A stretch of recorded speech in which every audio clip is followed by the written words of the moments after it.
رسول الله طال بي الحنين.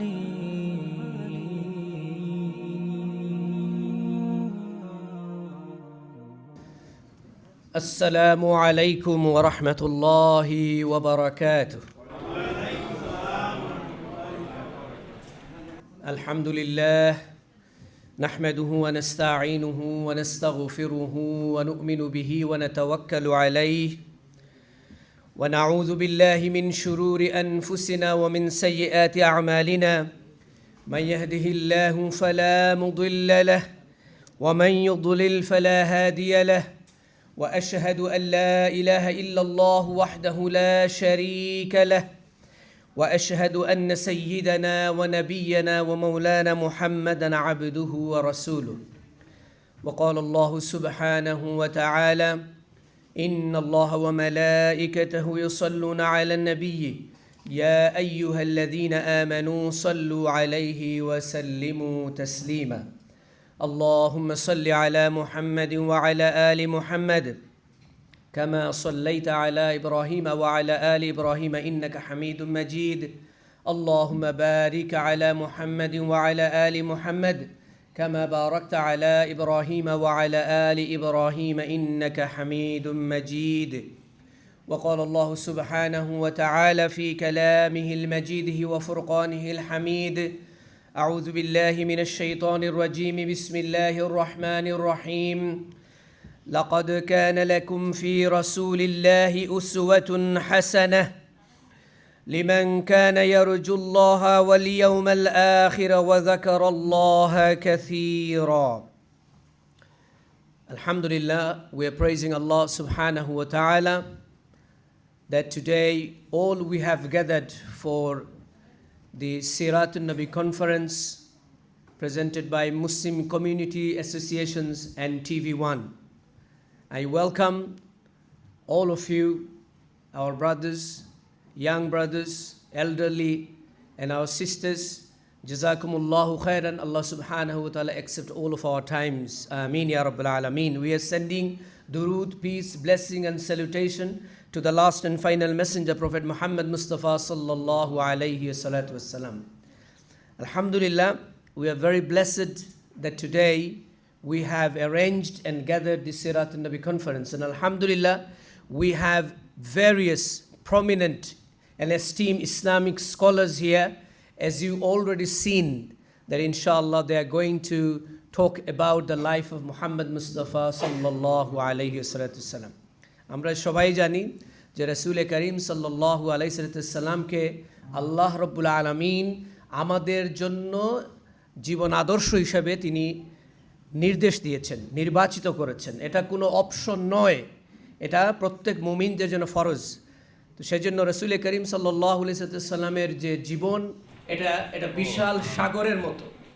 রাসূল সাল্লাল্লাহু আলাইহি সাল্লামের আগমন থেকে নিয়ে শুরু করে রাসূল সাল্লাল্লাহু আলাইহি সাল্লাম দুনিয়াতে আল্লাহ রাব্বুল আলামিনের কাছে আবার চলে যাওয়া, এই যে বিশাল সময়টা যদি আমরা কথা বলতে যাই, আসলে এই 1-2 ঘন্টার মধ্যে আলোচনা করে শেষ করার মতো নয়। ইনশাআল্লাহ আমাদের সাথে আজকে অত্যন্ত গুরুত্বপূর্ণ ইসলামিক ব্যক্তিত্বরা রয়েছেন, যারা আপনাদেরকে রাসূল করিম সাল্লাল্লাহু আলাইহি সাল্লামের জীবনী থেকে আমাদের জন্য অনেকগুলো গুরুত্বপূর্ণ বিষয়গুলো তুলে ধরবেন, যাতে করে ইনশাআল্লাহ আমরা রাসূল সাল্লাল্লাহু আলাইহি সাল্লামকে পরিপূর্ণভাবে আদর্শ হিসাবে আমরা মেনে নিতে পারি ইনশাআল্লাহ তাআলা। আমাদের আজকের সিরাতুন নবী এই কনফারেন্স আলহামদুলিল্লাহ আমাদের কমিউনিটির অত্যন্ত গুরুত্বপূর্ণ 4টি প্রতিষ্ঠান তারা স্পন্সর করেছেন। আমি শুরুতেই তাদের নাম উল্লেখ করতে চাই: Al Ansar Travel and Tour, Feast Express, NCL Tours এবং Saint a Little Hope Charity Organisation. এই 4টি প্রতিষ্ঠান আলহামদুলিল্লাহ স্পন্সর করেছেন এবং বিশেষ করে আমরা কৃতজ্ঞতা আদায় করি, বিশেষ করে যে মুসলিম কমিউনিটি অ্যাসোসিয়েশন, ইসলাম মসজিদ, এলএমসি এই ব্যবস্থা করে দিয়েছেন। আল্লাহ রাব্বুল আলামিন আমাদের সবার এই প্রচেষ্টায় কবুল করেন, আমিন। আমরা আমাদের সিরাতুন নবী কনফারেন্সটি পবিত্র কোরআন তিলাওয়াতের মাধ্যমে ইনশাআল্লাহ আমরা শুরু করতে চাই।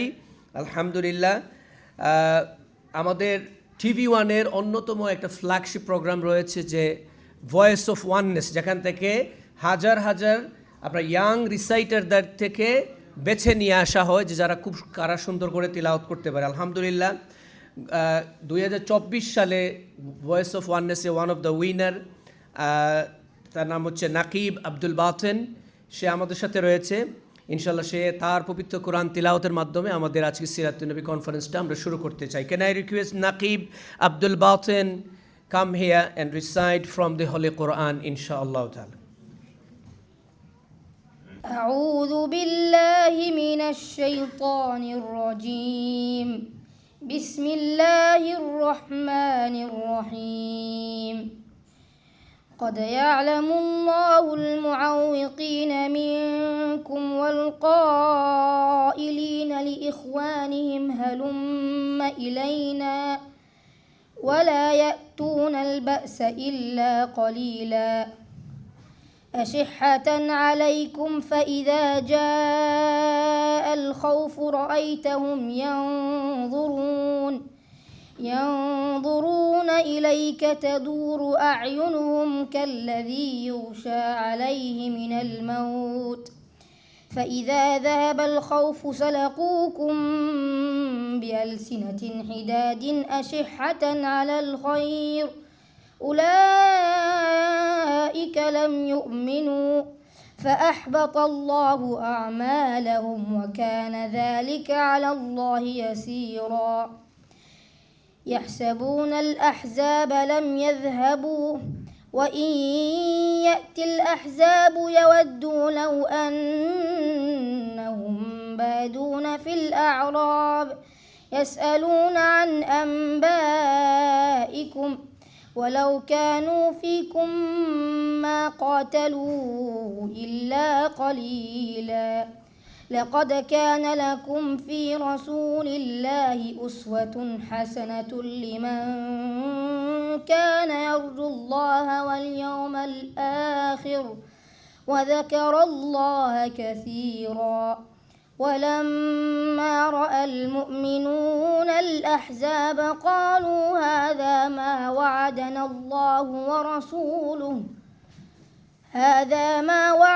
الله ورسوله وصدق الله ورسوله وما زادهم إلا إيمانا وتسليما صدق الله العظيم. MashaAllah, alhamdulillah. Takbir, Allahu Akbar. Jazakumullahu khairan, Naqib Abdul Batin, for your beautiful recitation.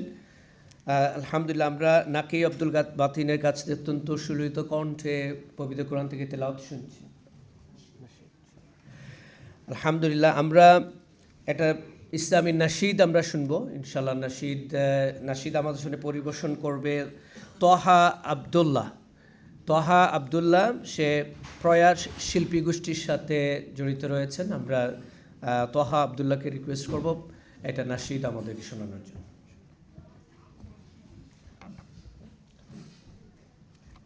আসসালামু আলাইকুম রহমতুল্লাহ।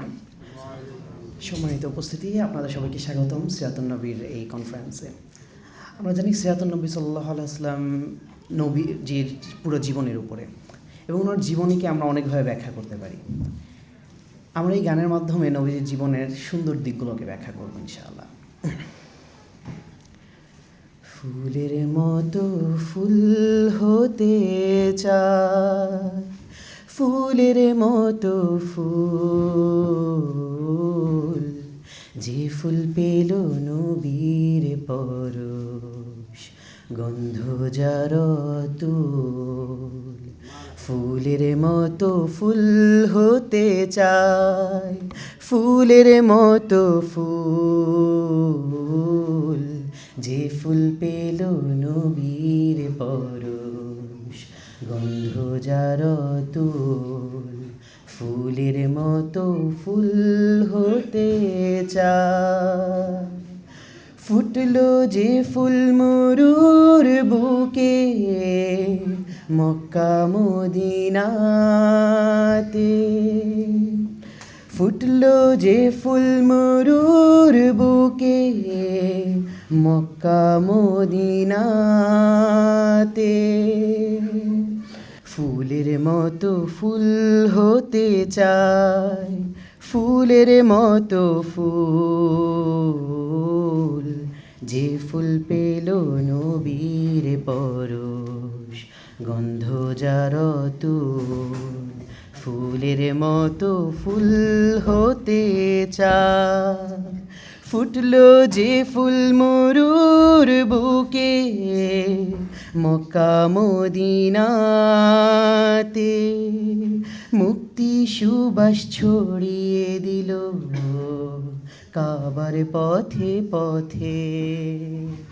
ফুটলো যে ফুল মরুর বুকে, মক্কা মদিনাতে, মুক্তি সুবাস ছড়িয়ে দিল কাবার পথে পথে।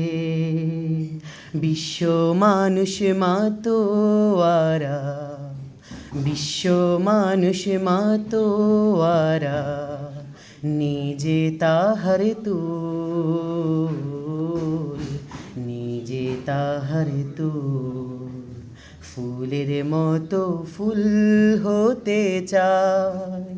ফুলের মতো ফুল, যে ফুল পেল নবীর পরশ, গন্ধ যার তুল, ফুলের মতো ফুল হতে চায়।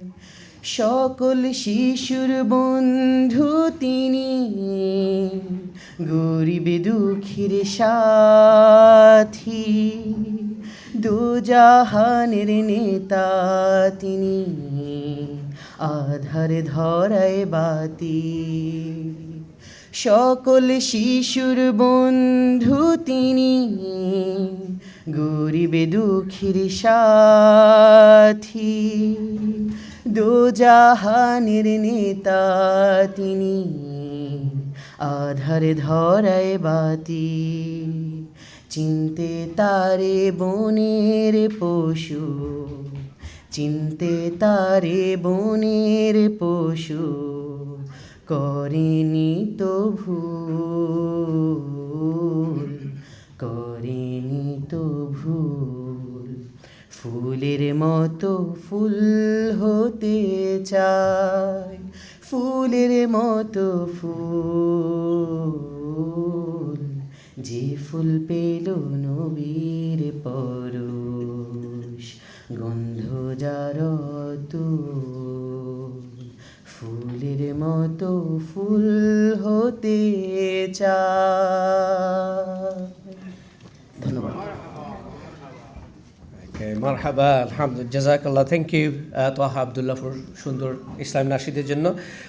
সম্মানিত উপস্থিতি, আমরা এই পর্যায়ে আমাদের স্বাগত বক্তব্য শুনবো আমাদের সিরাতুন নবী কনফারেন্সের আমাদের সবার পরিচিত, আমাদের সবার প্রিয় MCA এর মুসলিম কমিউনিটি অ্যাসোসিয়েশন সম্মানিত এক্সিকিউটিভ ডাইরেক্টর জনাব দেলোয়ার হোসেন খান সাহেবের কাছ থেকে। আমি সম্মানিত দেলোয়ার হোসেন খান ভাইকে রিকোয়েস্ট করব যে আজকে তার ওয়েলকাম স্পিচ আমাদের সামনে রাখার জন্য। জাযাকুমুল্লাহ।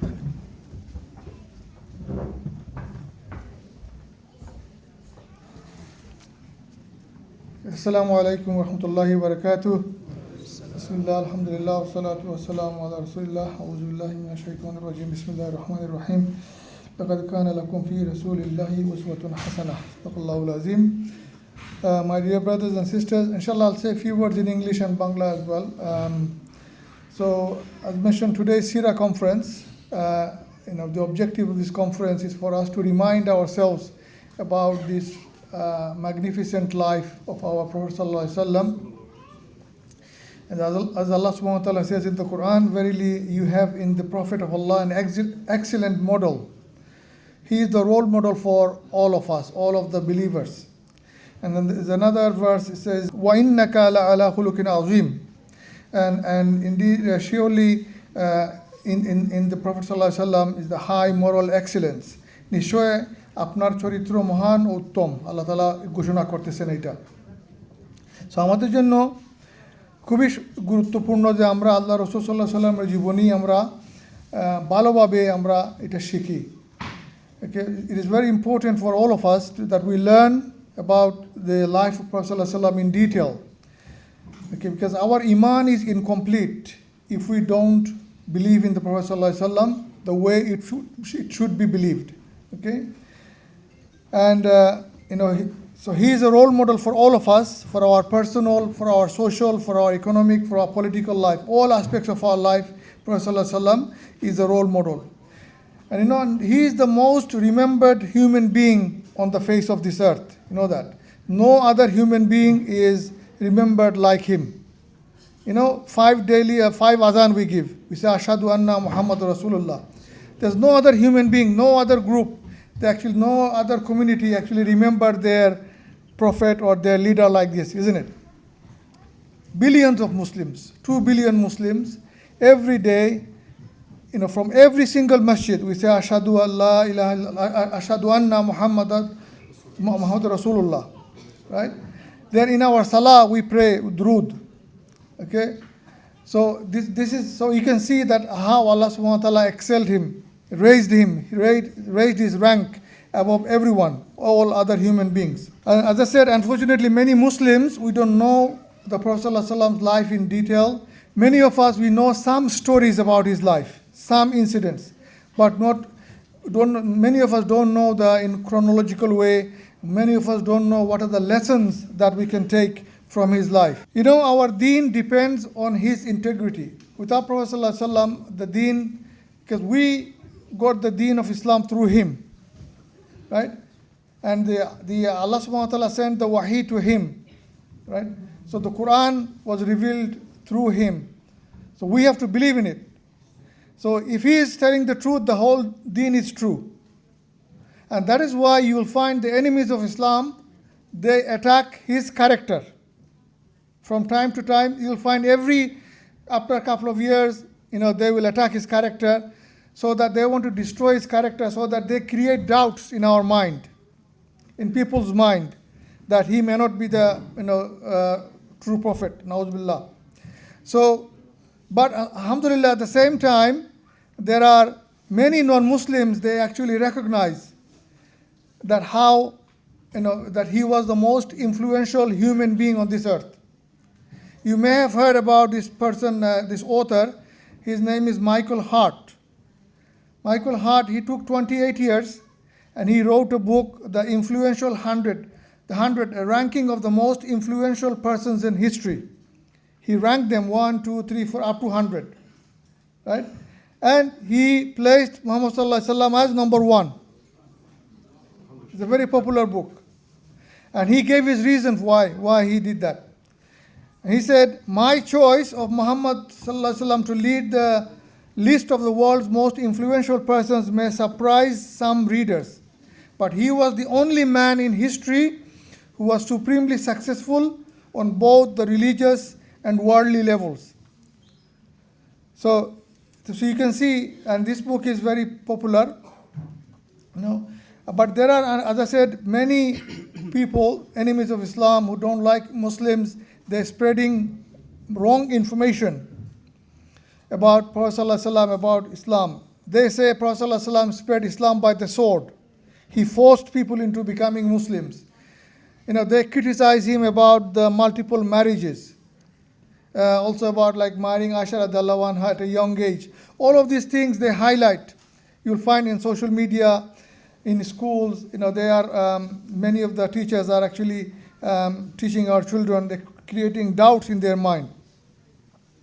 So therefore, brothers and sisters, it's very important that we understand the seerah of the Prophet sallallahu alaihi wasallam. We encourage our children to learn the seerah of the Prophet sallallahu alaihi wasallam in depth, because in fact we cannot understand the Quran properly unless we study the seerah.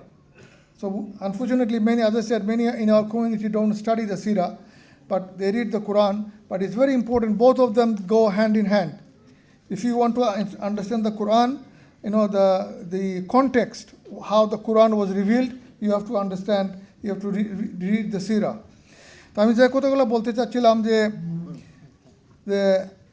আমরা যে আজকে এই যে conference আমরা organise করেছি, এটা খুবই গুরুত্বপূর্ণ। যদিও আমরা বছরে কমপক্ষে একবার করার চেষ্টা করি, এটা একটা নিয়মিত আমাদের সবাই সিরা পড়ার দরকার। কারণ আল্লাহ রসুলের জীবনী যদি আমরা জানি না, তাহলে আমরা দিনের মেইন স্পিরিট পাবো না। এবং স্পেশালি আমরা যে দেশে আছি এই দেশে এবং ওয়েস্টার্ন দেশগুলোতে আল্লাহ রসুলকে তারা কয়েকদিন পর পর অ্যাটাক করে। আপনারা জানেন যে ব্যঙ্গ কার্টুন বানায় তারা, এরপরে ওনার ব্যাপারে বলে যে উনি অনেক বিয়ে করেছিলেন, উনি লোকদেরকে জবরদস্তি করে মুসলমান করেছেন, এই ধরনের তারা রং ইনফরমেশন স্পেশালি আমাদের ইয়ংদেরকে তারা এগুলা দেয়। তো এই জন্য আমাদের ছেলেমেয়েদেরকে আমরা ভালোভাবে শিক্ষা দিতে হবে, শুধু একদিনের লেকচারে হবে না। এখানে ইউটিউবে ভালো ভালো লেকচার আছে আলহামদুলিল্লাহ। শেখ ডক্টর ইয়াসির কাদির একটা ধারাবাহিক লেকচার আছে, এইটা যদি আমাদের ইয়ংদেরকে শোনাই, English I think up to 100 lectures, খুবই সুন্দর, খুবই ডিটেল এবং রেলেভেন্ট। আমাদের সাথে উনি মিলাইয়া মানে আমাদের সমাজের সাথে মিল রেখে ওই লেকচারটা দিয়েছিলেন। আপনারা আমাদের ইয়ংদেরকে এটা প্রমোট করতে পারি। আমি যেটা বলতে চাই যে যদিও অনেক অমুসলিমরা আল্লাহ রসুলের ব্যাপারে অনেক কুধারণা দেওয়ার চেষ্টা করেছে, হাজার হাজার বই লিখেছে ওরা, এই গত 100 বছরে হাজার হাজার বই লিখেছে আল্লাহ রসুলের এগেনস্টে, ইসলামের এগেনস্টে। এরপরেও আলহামদুলিল্লাহ লোকেরা ইসলামের দিকে চলে আসতেছে, রাইট? এইগুলা আসর করে নাই। তো আমি যেটা বলছিলাম যে একজন অথার এই দেশ আমেরিকার মাইকেল হার্ট নামে, উনি 28 বছরে উনি দুনিয়াতে যত প্রভাবশালী লোক এসেছিল তাদের জীবনী উনি স্টাডি করেছেন। স্টাডি করে উনি 1 থেকে 100 নম্বর পর্যন্ত করেছেন। তো উনি নম্বর 1 রেখেছেন আল্লাহ রসুল সাল্লাল্লাহু আলাইহি সাল্লামকে। উনি বলছেন যে উনি সবচেয়ে দুনিয়াতে সবচেয়ে মোস্ট ইনফ্লুয়েন্সিয়াল পারসন, সবচেয়ে বেশি প্রভাব পড়েছে উনার। 3 নম্বর রেখেছেন ঈসা আলাইহিস সালামকে, উনি নিজে খ্রিস্টান, রাইট? তো উমর রাদিয়াল্লাহু আনহুকে কোন নম্বর 2 নম্বর না 4 নম্বর রাখছেন এরকম। বা বিভিন্ন এই বইটা যদি আপনারা পারেন ইউটিউব যতে আছে, আমাজনে আছে, যারা ইংরেজি পড়তে পারেন আপনারা পড়েন, ভেরি ইন্টারেস্টিং বুক। তো আমি যেটা বলছিলাম যে আমাদের ছেলেমেয়েদেরকে তাদেরকে শিখাইতে হবে। আমি একটা ঘটনা বলি, আমার মেয়ে যখন ওই মালবাড়ি স্কুলে যাইতো, রাইট?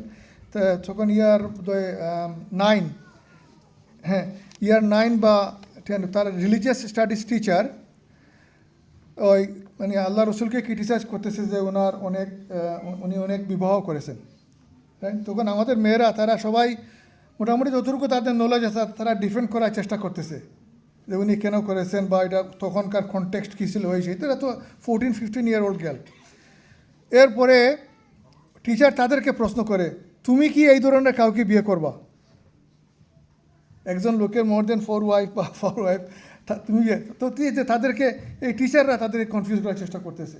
তা এই জন্য বলতেছি ভাইয়েরা বোনেরা যে আমরা এই সাবজেক্টটা আল্লাহ রসুলের জীবনী আমরা খুব মানে ভালোভাবে স্টাডি করা দরকার, বিশেষ করে আমাদের ছেলে মেয়েদেরকে, যাতে তারা এই দেশে যারা ক্রিটিক যারা আছে যত প্রশ্ন করে, বিশেষ করে ওই প্রশ্নগুলোর উত্তর তাদেরকে আমরা যাতে সুন্দরভাবে দিতে পারি। আল্লাহ তাআলা আমাদের তৌফিক দান করুন। ওমা তৌফিক ইল্লা বিল্লাহ। আসসালামু আলাইকুম ওয়া রাহমাতুল্লাহ।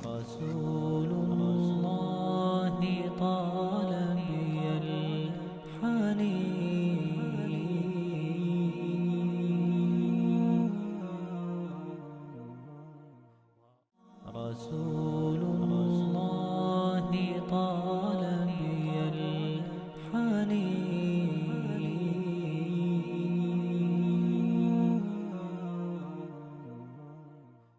সম্মানিত দর্শকবৃন্দ, আমরা জানি আল্লাহ রাব্বুল আলামিন আমাদেরকে সন্তান দিয়েছেন, আমাদের আনন্দ এবং এটা আমাদের নেয়ামত। এবং অন্যদিকে সন্তানরাও কখনো কখনো আমাদের জন্য আনন্দের যে কারণ হয়, ফিতনার কারণ হয়। আল্লাহ রাব্বুল আলামিন কোরআনে কারিমে ইরশাদ করেছেন যে আল মাল ওয়াল বানুনা জিনাতুল হায়াতিদ দুনিয়া। তো ইনশাআল্লাহ আমরা এখন কথা শুনবো। রাসূল সাল্লাল্লাহু আলাইহি ওয়াসাল্লাম তিনি বাবা হিসেবে কীরকম ছিলেন, আমরা আমাদের সন্তানদেরকে পালন করতে গিয়ে তিনি কী পরামর্শ দিয়েছেন, আল্লাহ রাব্বুল আলামিন যেভাবে চেয়েছিলেন সন্তানকে আমরা লুক আফটার করে বড় করি, সেরকম করে রাসূল সাল্লামের জীবন থেকে আমরা শুনব। শেখ আব্দুল কাইয়ুম হাফিজাউল্লাহর কাছ থেকে তিনি আমাদের সামনে কথা বলবেন ইনশাআল্লাহ, যে prophets relationship with the children, যে শিশুদের সাথে, বাচ্চাদের সাথে রাসূল করিম সাল্লাল্লাহু আলাইহি ওয়াসাল্লামের ব্যবহার কীরকম ছিল, কীরকম ছিলেন তিনি শিশুদের ব্যাপারে। এইবারে আমি সম্মানিত শেখকে রিকোয়েস্ট করব তার গুরুত্বপূর্ণ আলোচনা আমাদের সামনে রাখার জন্য। আলহামদুলিল্লাহ রাব্বিল আলামিন ওয়াল আকিবাতু লিল মুত্তাকিন ওয়াস সালাতু ওয়াস সালামু আলা আশরাফিল আমবিয়া ওয়া সাইয়্যিদিল মুরসালিন নবীনা মুহাম্মদ ওয়া আলা আলিহি ওয়া সাহবিহি আজমাইন। সম্মানিত পরিচালক এবং মঞ্চভূমিষ্ঠ মেহমানবৃন্দ, আমার প্রিয় ভাই এবং বোনেরা, আসসালামু আলাইকুম রহমতুল্লাহি ওয়া বারাকাতুহু। আজকের এই সিরত মাহফিলে যারা উদ্যোগ নিয়েছেন তাদেরকে আমি আন্তরিক মোবারকবাদ জানাই। আমাদের প্রিয়জন নবীজি সাল্লাল্লাহু আলাইহি ওয়াসাল্লামকে আল্লাহ তাআলা পাঠিয়েছেন, যেটা দিলারভাবে কোট করেছেন কোরআন আয়াতকে সূরা আল-আহজাবে বা'দা আউযু বিল্লাহি মিনাশ শাইতানির রাজিম, লাকাদ কানা লাকুম ফি রাসূলিল্লাহি উসওয়াতুন হাসানা। তোমাদের জন্য নিশ্চয়ই রয়েছে রাসূলুল্লাহ সাল্লাল্লাহু আলাইহি ওয়াসাল্লামের জীবনে উত্তম আদর্শ। আমাদের সব কিছুর জন্য তিনি একজন রোল মডেল। প্রত্যেকটি কাজকে কিভাবে করব, প্রত্যেকটি কাজ করার জন্যই আল্লাহ তাআলা ওনাকে আমাদের নমুনা হিসাবে, আদর্শ হিসাবে প্রেরণ করেছেন। এবং তিনি নিজে যেগুলো বাস্তবায়িত করেছেন, সাহাবায়ে কেরাম সেগুলো আমাদের কাছে বর্ণনা করেছেন। আবার কোনো কোনো বিষয় তিনি নিজেই বক্তব্য দিয়েছেন, সেগুলো আমাদের কাছে। এই বিষয়ে যেটা আমি চুজ করেছি যে ছোট্ট মনিদের সাথে নবী করিম সাল্লাল্লাহু আলাইহি ওয়াসাল্লাম কেমন ছিলেন, আমরা কি আসলে ওইভাবে আমাদের ছোট মনিদেরকে ডিল করি, নিজের সন্তানদেরকে, ছোটদেরকে এবং অন্যদের সন্তান হলেও ছোটদেরকে কিভাবে তিনি দেখেছেন। এটি একটি আমাদের জন্য অনুকরণীয় আদর্শ হতে পারে। এবং ওনার গোটা জীবনটাই আসলে সব ক্ষেত্রেই রোল মডেল। ওয়া ইন্নাকা, যেটা দিলার ভাই বলেছেন, ওয়া ইন্নাকা লা আলা খুলুকিন আযীম, সূরা আল কলমের 4 নম্বর আয়াতে। তো কাজেই ওনার জীবনের প্রত্যেকটি দিক জানতে পারা এবং সেই অনুযায়ী আমরা ফলো করা, আতিউল্লাহ ওয়া আতিউর রাসূল, তার আনুগত্য করা, তাকে ফলো করা, এটাই আমাদের জন্য সবচেয়ে উত্তম আদর্শ, উত্তম রোল মডেল। এবং এটাই পৃথিবীতে যত তত্ত্ব আবিষ্কার হোক না কেন, মানুষের কাছে মানব জীবনের জন্য ওনার থেকে সুন্দর করে আর কেউ কোনোদিন কোনো ফর্মুলা আনতে পারবেন না, কোনো মতবাদ আনতে পারবেন না, কোনো শিক্ষা আনতে পারবেন না। তো ওনার জীবনের একটা বৈশিষ্ট্য ছিল, বড় একটা বৈশিষ্ট্য, সবগুলোই বৈশিষ্ট্যময়। তার মধ্যে একটা বড় বৈশিষ্ট্য ছিল দয়া মায়া। আবার সেই কথাটা সূরা আল-আম্বিয়ার 107 নম্বর আয়াতে আল্লাহ তাআলা ইরশাদ করেছেন, ওয়ামা আরসালনাকা ইল্লা রাহমাতাল লিল আলামিন। আপনাকে আমি বিশ্ববাসীর জন্য রহমত স্বরূপ প্রেরণ করেছি। আপনি তাদের জন্য দয়া মায়া রহমতের এই এক্সাম্পল সেট করবেন বেশি করে। আপনাকে সেভাবেই আমি তৈরি করেছি এবং সেটাই তারা আপনার কাছ থেকে শিখবে। এবং তিনি আসলে এই রহমতটা বাচ্চাদের ক্ষেত্রে, শিশুদের ক্ষেত্রে কীভাবে প্রয়োগ করেছেন, কিভাবে এটাকে তিনি ব্যবহার করেছেন, সেটা আমাদের জন্য আজকে মূল আলোচনা, আমার ফোকাস সেদিকে। তিনি একটি হাদিসে বলেছেন, লাইসা মিন্না মান লাম ইয়ারহাম সগীরানা ওয়া ইয়ারিফ হাক্কা কাবীরানা। সে লোক আমাদের অন্তর্ভুক্ত নয় যে ব্যক্তি আমাদের মধ্যে যারা ছোট আছে তাদেরকে দয়া মায়া করে না, আদর করে না, আর যারা মুরব্বী পর্যায়ে পৌঁছে গিয়েছেন, বড়, তাদের হক আদায় করে না, সম্মান করে না। দুই রকম রেওয়াজ আসছে। আর কি হাদিসে এসেছে, লাইসা মিন্না মান লাম ইয়ারহাম সগীরানা ওয়া লাম ইউক্কির কাবীরানা, দুইটাই সহিহ রেওয়ায়াত। তো ছোটদের প্রতি দয়া মায়া করাটা যদি কেউ না করতে পারে, সেই ব্যক্তি নবী করিম সাল্লাল্লাহু আলাইহি ওয়াসাল্লামের অংশ নয়, তার উম্মত নয়। শিশুদের প্রতি যদি দয়া মায়া না করা হয়, আদর না করা হয়, তাহলে সে কোনো ভালো উম্মত হতে পারে না ওনার। আমি ছোটোকালে দেখেছি আমাদের সমাজে যারা একটু গ্রামের মধ্যে মাতবর মুরব্বী কিসেমের ছিল, একটু মানে ডাঁট মার্কা লোক যেটাকে বলে এই সরল বাংলায়, সবাইকে যারা ভয় করতো, তাদের বাচ্চারা, নাতিপুতিরাও তাদেরকে ভয় করতো এবং এটাকে তারা অনেক গর্বের জিনিস মনে করতো। আমাকে সবাই ভয় করে, তাই না? এটা একটা ক্রেডিট মনে করতো। কিন্তু এটা কি রাসূলুল্লাহ সাল্লাল্লাহু আলাইহি ওয়াসাল্লাম আদর্শ? ওনাকে দেখতে ছেলে বুড়ো সবাই ওনার কাছে অ্যাক্সেস পেয়ে যেত এবং ওনার সঙ্গে এভাবে কীভাবে এত ইজিলি তারা মিশতে পারতো, তার এক্সাম্পল আমরা দেখবো বাচ্চাদের জীবন থেকে। শুধু আমার ফোকাস থাকবে শিশুদের সঙ্গে ওনার আচরণ এবং শিশুরা ওনাকে কীভাবে দেখেছেন। আর একবার আসুন ওনার কাছে আল আকরা ইবনে হাবিস আত-তামিমি, উনি একজন বড় কবিলার লিডার, মদিনার বাইরে থেকে এসেছেন, কবিলার একজন আমির, বড় এক লিডার।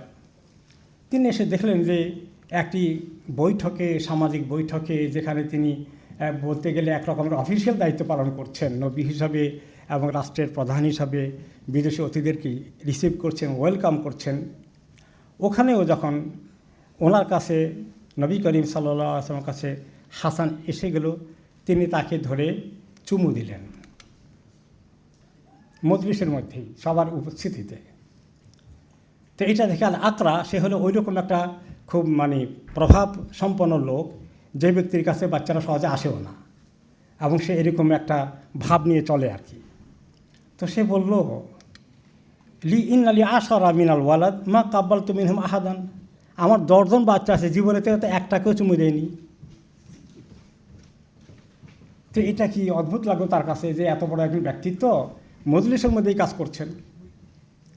ফানাযারা ইলাইহি রাসূলুল্লাহ সাল্লাল্লাহু আলাইহি ওয়াসাল্লাম, লোকটির চেহারা দিকে তিনি তাকালেন একটু, তিনি তার চেহারা দিকে তাকিয়ে বললেন, মান লা ইয়ারহাম লা ইউরহাম, যে ব্যক্তি এইভাবে দয়া মায়া করে না, সে আল্লাহ দয়া মায়া পাওয়ার উপযুক্ত হয় না। আয়েশা রাদিয়াল্লাহু আনহা বলেন, জা আরাবিয়ুন ইলা নবী সাল্লাল্লাহু আলাইহি ওয়াসাল্লাম ফাকাল, যে তিনি যখন দেখলেন যে একজন লোক আসলো নবী করিম সাল্লাল্লাহু আলাইহি ওয়াসাল্লামের কাছে, তিনি তার বাচ্চাকে তখন চুমু দিচ্ছিলেন। তখন বেদুইনটা বলল যে, আপনি বাচ্চাদেরকে চুমু দেন, আমরা তো এটা করি না। ফাকাল আও আমলিকু লাকা আন নাযা আল্লাহু মিন ক্বাবলিকা রাহমা, তোমার দিল থেকে যদি আল্লাহর রহমত উঠেই নিয়ে চলে যান, আমি কি করতে পারি তোমাকে? আব্দুল্লাহ বিন আমর রাদিয়াল্লাহু আনহু বলেন, নবী করিম সাল্লাল্লাহু আলাইহি ওয়াসাল্লাম বললেন, আর রাহিমুনা ইয়ারহামুহুমুর রহমান, যারা এইভাবে দয়ালু মানুষ, দয়া মায়া করে, তাদেরকে রহমান আল্লাহ তাআলা দয়া মায়া করবেন। ইরহামু আহলাল আরদ ইয়ারহামকুম মান ফিস সামা, জমিনে যারা আছে তাদের প্রতি তোমরা দয়া মায়া ভালোবাসা রাখো, তাহলে আল্লাহ তাআলা যিনি আসমানে আসেন তিনি তোমাদের প্রতি দয়া মায়া করবেন। আরেকটা হাদিসে এসেছে, লা ইয়ারহামুল্লাহু মান লা ইয়ারহামুন নাস, যে ব্যক্তি কারো প্রতি দয়া মায়া দেখায় না, আল্লাহ তাআলা তার প্রতি দয়া মায়া করবেন না। এই ছোটদের জন্যে দয়া মায়া করা যে কত দরকার, এবং এইভাবে তাদেরকে মানুষ করা দরকার। কোনো মুরব্বী আছে যে শাসন করা, কড়া শাসনে বাচ্চাদেরকে মানুষ করেন, এটা একটা মেথোডোলজি। আর অনেকেই মানুষ করেন আদর করে। তা আদর করার অর্থে এই নয় যা খুশি তা নষ্ট করবে, অ্যালাউ করে দেবে, এইটা নয়। আবার এটাকে থামাবে কীভাবে, সুন্দর করে বুঝিয়ে কোলে উঠিয়ে নিয়ে সরিয়ে আনবে, যাতে সে বাচ্চাটা অফেন্ডেড না হয়ে যায়। তাই একদম অ্যালাউ করতে হবে, সব কিছু করুক, এই দয়া মায়া তিনি বুঝাননি। কিন্তু থামাতে হলে আমরা অনেক সময় জোরে ধমক দেই, অথবা কেউ তো থাপ্পড় দিয়ে বসি। এই তরিকাটা তিনি কখনোই পছন্দ করেননি, এবং ছোটদের প্রতি তিনি এত কিছু অ্যালাউ করেছেন, চিন্তা করা যায় না। ওনার মতো এত ব্যক্তিত্ব সম্পন্ন মানুষ, কত বড় দায়িত্ব পৃথিবীতে তিনি নিয়ে আসছেন আল্লাহর কাছ থেকে। তিনি বাচ্চাদের সঙ্গে যেভাবে ইজি গোয়িং হয়েছেন, যেভাবে ডিল করেছেন, এমনকি নামাজ পড়া অবস্থায়। আবু হুরায়রা রাদিয়াল্লাহু আনহু বর্ণনা করেন, কুন্না নুসাল্লি মা রাসূলিল্লাহি সাল্লাল্লাহু আলাইহি ওয়াসাল্লাম ঈশা, আমরা ওনার সঙ্গে ঈশা নামাজ আদায় করছিলাম।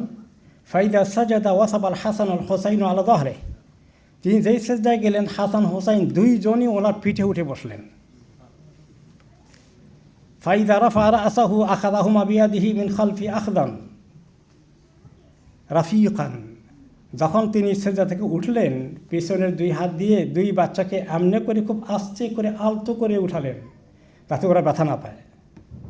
ওয়ায়াদাহুমা আলাল আরদ, এরপরে জমিনে রাখলেন দানের জন্য। নামাজ অবস্থায়, নামাজ কি বাতিল হয়ে গেছে নাকি ওনার? তাহলে এই বাচ্চাটির জন্য তিনি সেজদা থেকে ওঠার সময় পিঠেতে 2 জনে বসে আছে, আস্তে করে 2 জনকে 2 হাত দিয়ে ধরে নামালেন এবং বসিয়ে দিলেন, তারপরে তিনি দাঁড়ালেন। ফাইদা আদা, যখন তিনি আবার সেজদায় আসলেন, আবার তারা ওই কাজ করলো, তিনি আবার এরকম করে তাদেরকে নেমে তারপর দাঁড়ালেন। হাত্তা ইদা কাদা সলাতাহু আকাদাহুমা আলা ফাখিদাইহি, নামাজ শেষ করার পরে 2 জনকে নিয়ে 2 রানের মধ্যে বসালেন, 2 উরুতে বসালেন। সব মুসল্লিরা কি মনে করে, ইমাম সাহেব এই কাজ করলেন? হ্যাঁ, এই জমানায় যদি কেউ এরকম করে কী অবস্থা হবে? যে ইমাম সাহেব বাচ্চা কাচ্চাকে নিয়ে দেখেন মসজিদে এসে কী করতেছে। তো এটা যেন আমরা রেকমেন্ড করছি না, তো সবাই এই সুন্নাত ফলো করা দরকার আছে। কিন্তু হোয়াট উই লার্ন, যে উনি কীভাবে বাচ্চাদেরকে ডিল করেছেন, how great lesson for us. এটা মসজিদ, এত জনসমাবেশ এবং নামাজ, মানুষে ভর্তি, সেখানেও তিনি একটুও হেজিটেট করলেন না, কষ্ট পেলেন না, বিরক্ত হলেন না। তিনি সবরের সাথে বাচ্চাদের সঙ্গে খুব পোলাইটলি, আদরের সাথে ডিল করলেন। কোনো কোনো সময় বাচ্চারা ভুল করে ফেললে, এরকম কিছু করে ফেললে আমরা বাচ্চাদেরকে ধমক দিয়ে বসি। আরে এইভাবে ধমক দেওয়াটা, ওরা তো বুঝে না, ওরা যদি বুঝতো তাহলে এমন করতো।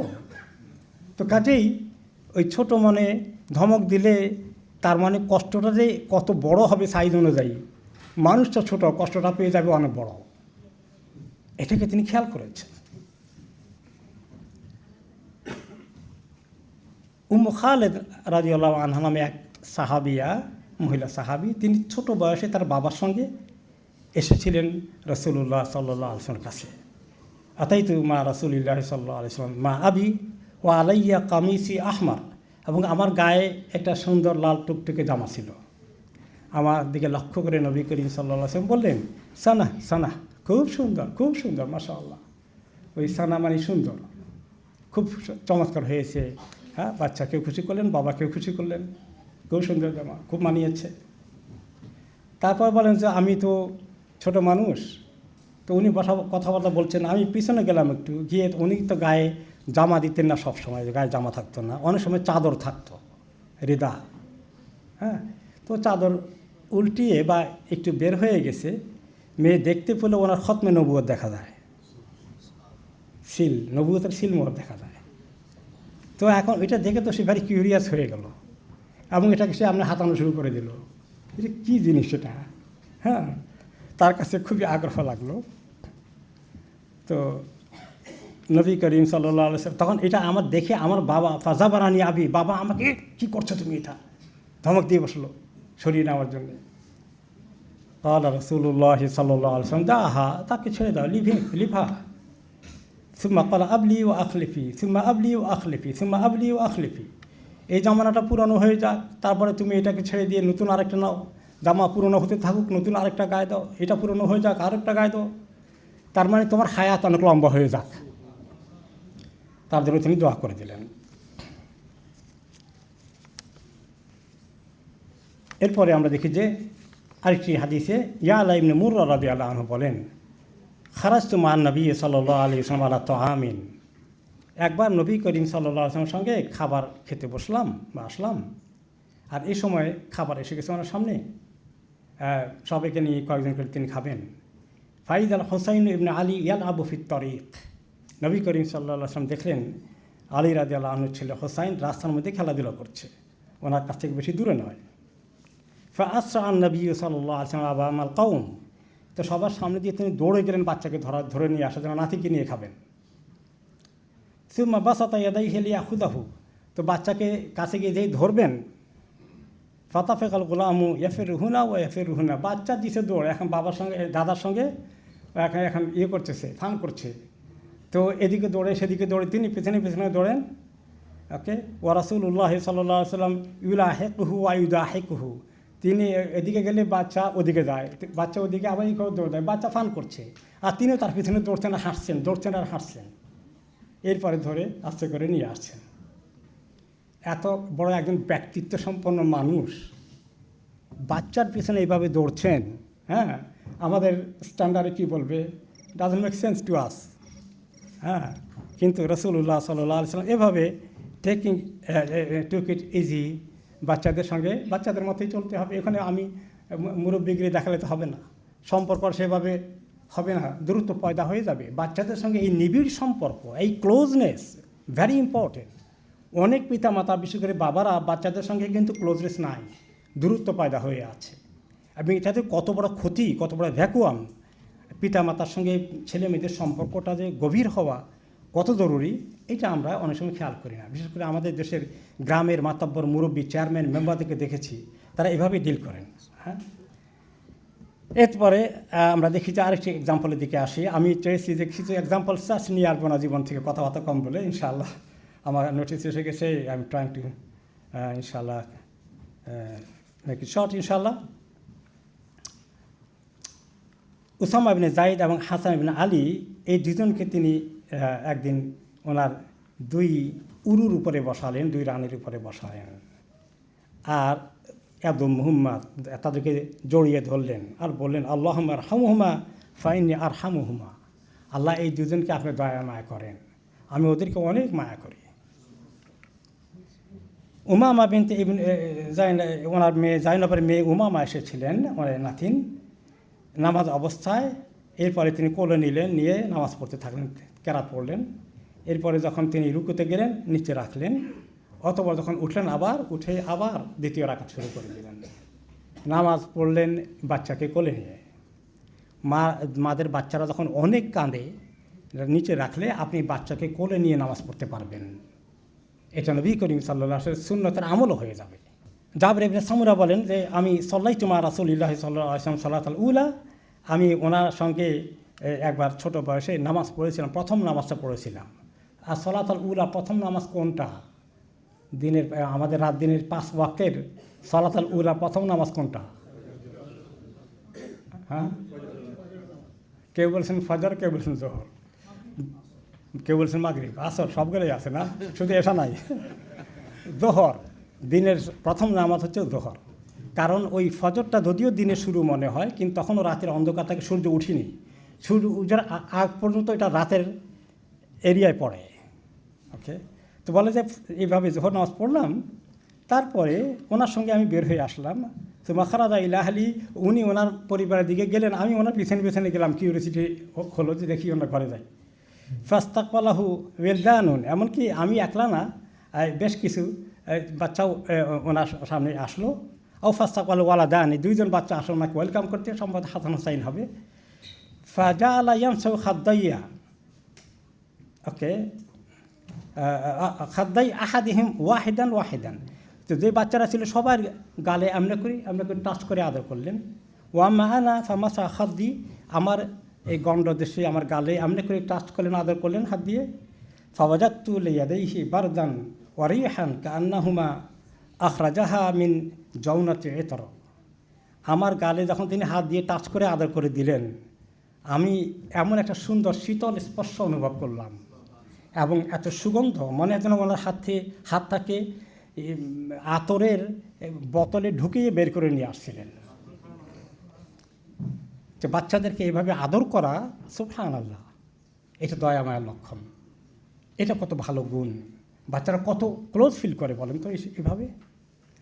এরপরে তিনি একদিন খুতবা দিচ্ছিলেন, হাসান হোসাইন আসলেন, দুইজনের গায়ে লাল কাপড় পরে হাঁটেন আর আবার পড়ে যাচ্ছেন, হাঁটি হাঁটি করে আবার পড়ে যান, হামাগুড়ি দেন, আবার হাঁটেন। তিনি খুতবা থেকে নেমে তাদেরকে গিয়ে খুতবা বন্ধ করে ওদেরকে দুইজনকে দুই হাতে এনে খুতবা বাকিটা কন্টিনিউ করলেন আর বললেন, ইন্নামা আমওয়ালুকুম আওলাদুকুম ফিতনা, ঠিকই আল্লাহ তাআলা বলেছেন যে তোমাদের মাল এবং সম্পদ, তোমাদের সম্পদ এবং সন্তানে তোমাদের জন্য ফিতনা রয়েছে। আল্লাহ ঠিকই বলেছেন। তাদের এই উঠা আর নামা পড়ে যাওয়া দেখে সহ্য করতে পারলাম না, খুতবা বন্ধ করে দিয়ে ওদেরকে নিয়ে আসলাম। এই যে এই নর্মাল রিলেশনশিপ, এই যে দয়া মায়া রিলেশনশিপ, এটা কত জরুরি সন্তানদেরকে মানুষ করার জন্য।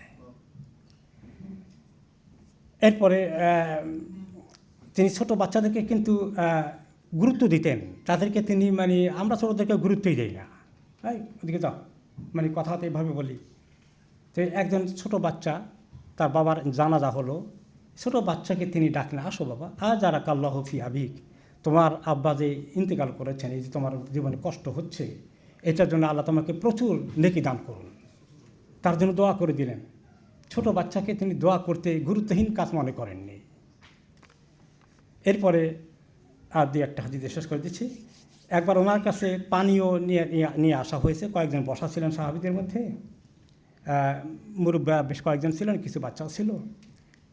ও পানি ওনারা কীভাবে পান করতেন, আমাদের এরকম ছোটো ছোটো গ্লাসে না, বড় পানীয়ের বলের মতো, ওখানে সাধারণত দুধ পান করতেন অথবা দুধ দিয়ে পানি মিক্স করে ড্রিঙ্ক বানাতেন। তো এরকম পানীয় নিয়ে আসছিলেন মজলিসের মধ্যে, সবাই খাবে এখান থেকে। নবী করিম সাল্লাল্লাহু আলাইহি ওয়াসাল্লাম পান করলেন। এরপরে ডান দিকে আছে একজন বাচ্চাদের কিছু, আর বাম দিকে সব মুরব্বীরা। এখন তিনি চিন্তা করেন, আগে তো মুরব্বী থেকে দেওয়া উচিত, কিন্তু ডান দিকে তো বাচ্চা আছে, যে ডান দিকে থেকে তার হক বেশি, তখন তিনি বাচ্চার কাছে অনুমতি চাইলেন। ফাকালা লিল গোলামে আতাদানলি আন উতিয়া হাউলা, বাচ্চাকে মানে একটা বালক, তুমি পারমিশন দিবা? তুমি পারমিশন দিলে আমি মুরব্বীদের থেকে শুরু করে দিই। সে তো ডান পাশে আছে, তার হক বেশি, কিন্তু আবার ওদিকে মুরব্বী আছে, মুরব্বীর ওদিকে মুরব্বী হওয়ার কারণে হক বেশি। এখন সে বাচ্চা কী বলে, লা আল্লাহ, আল্লাহর কসম দেবো না আমি, লা উতের বেনাসিবি মিন কাহাদান, আপনার এই টাচে যেটা হয়েছে, আপনার ঠোঁট যেখানে লেগেছে, এইটার আমি কাউকে প্রায়োরিটি দিব না, আমি এটা ছাড়ব না। তিনি তাকে দিলেন, সম্মান করলেন, তার আগ্রহকে তিনি মূল্যায়ন করেছেন। আমরা কি বাচ্চাদেরকে এইভাবে ডিল করি? এরপরে আমরা দেখি যে একজন মহিলা তার বাচ্চাকে ডাকলেন, ওনার আত্মীয় হবেন সেই বাড়িতে, এই বাবা এদিকে আসো, এদিকে আসো। তো বাচ্চা একটু আসতে চাচ্ছে না, এদিকে আসো, এক জিনিস দেবো, আসলে একটা কিছু দেবো। তো তিনি বললেন, বাচ্চা আসলে কি দিবা? বলছি একটা খেজুর দেবো। কয় যদি তুমি কিছু না দিতা, শুধু ধরার জন্য রাখতা, এটা তোমার জন্য মিথ্যা কথা হিসাবে গুনাহ লেখা হয়ে যেত। তাহলে বাচ্চাদেরকে ধোকা দেওয়া যাবে না। লাস্ট হাদিস, যখন আবু সালামা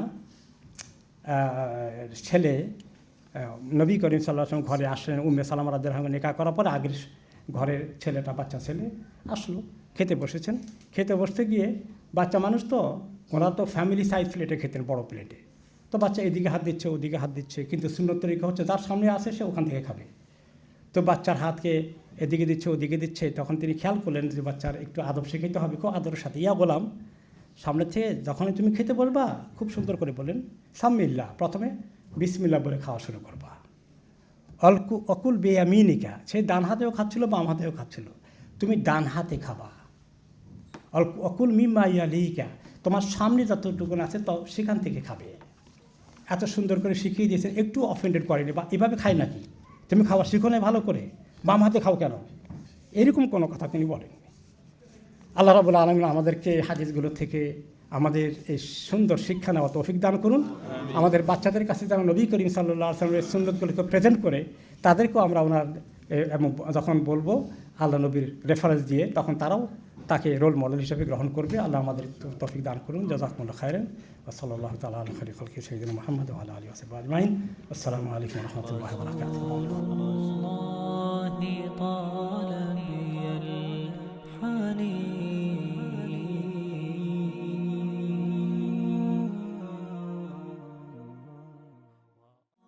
رسول الله طال بي الحنين।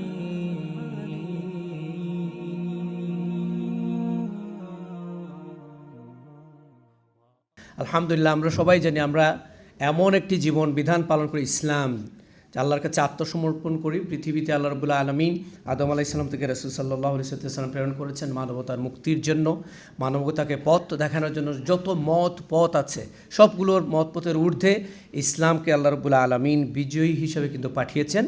আর এই ইসলামকে যিনি নেতৃত্ব দিয়েছেন তিনি হচ্ছেন আমাদের প্রিয় নবী মুহাম্মদ সাল্লাল্লাহু আলাইহি ওয়াসাল্লাম। এ পর্যায়ে আমরা অত্যন্ত গুরুত্বপূর্ণ আলোচনা শুনব মুসলিম কমিউনিটি অ্যাসোসিয়েশন এমসি এর সম্মানিত প্রেসিডেন্ট ব্যারিস্টার হামিদ হোসেন আজাদ সাহেবের কাছ থেকে, যে নেতৃত্বের সর্বোত্তম আদর্শ ছিলেন রাসূল সাল্লাল্লাহু আলাইহি ওয়াসাল্লাম, দ্য প্রফেট সাল্লাল্লাহু আলাইহি ওয়াসাল্লাম, the best model of leadership. আমি সম্মানিত ব্যারিস্টার হামিদ হোসেন আজাদকে রিকোয়েস্ট করব তার আলোচনা রাখার জন্য।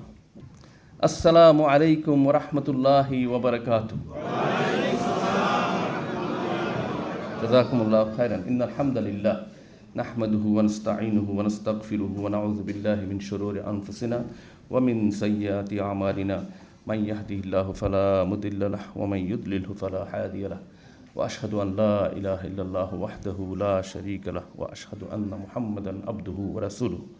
আল্লাহুম্মা সাল্লি আলা সাইয়্যিদিনা মুহাম্মদ ওয়া আলা আলি মুহাম্মদ কামা সাল্লাইতা আলা ইব্রাহিম ওয়া আলা আলি ইব্রাহিম ইন্নাকা হামিদুম মাজিদ। বিসমিল্লাহির রহমানির রহিম। রব্বি ইশরাহ লি সাদরি ওয়া ইয়াসসির লি আমরি ওয়াহলুল উকদাতাম মিন লিসানি ইয়াফকাহু কওলি। সম্মানিত সভাপতি, আমার একান্ত সম্মানিত শ্রদ্ধেয় মুআজ্জাজ ওলামায়ে কেরাম, আমার সম্মানিত মুরব্বীগণ, একান্ত প্রিয় ভাই এবং বোনেরা, আলহামদুলিল্লাহ, এটা আল্লাহ পাক রব্বুল আলমিনের অশেষ মেহেরবানি যে আল্লাহ এই ব্রিটেনের মতো একটি অমুসলিম দেশে এসেও আমাদেরকে খুব সুন্দরভাবে শান্তিপূর্ণ পরিবেশে প্রিয় নবী হজরত মোহাম্মদ মুস্তাফা সাল্লাল্লাহু আলাইহি ওয়াসাল্লামের জীবনী নিয়ে আলোচনা করার তৌফিক আল্লাহ দিয়েছেন। সবাই বলি আলহামদুলিল্লাহ। আমরা এক সময় দেখেছি আমাদের জন্মভূমি বাংলাদেশ মুসলিম দেশ হওয়া সত্ত্বেও এই ধরনের অনুষ্ঠান করলে সেখান থেকে লোকদেরকে মারধর করা হতো, অ্যারেস্ট করা হতো। কিন্তু এই দেশে এসে একটা অমুসলিম দেশ হওয়া সত্ত্বেও আমরা একেবারে নির্দ্বিধায়, নিঃসংকোচে, নির্ভয়ে এই ধরনের দিনের প্রোগ্রাম এবং রাসূলুল্লাহর জীবনী নিয়ে প্রোগ্রাম করতে পারছি। এটা বড়ই সৌভাগ্যের বিষয়।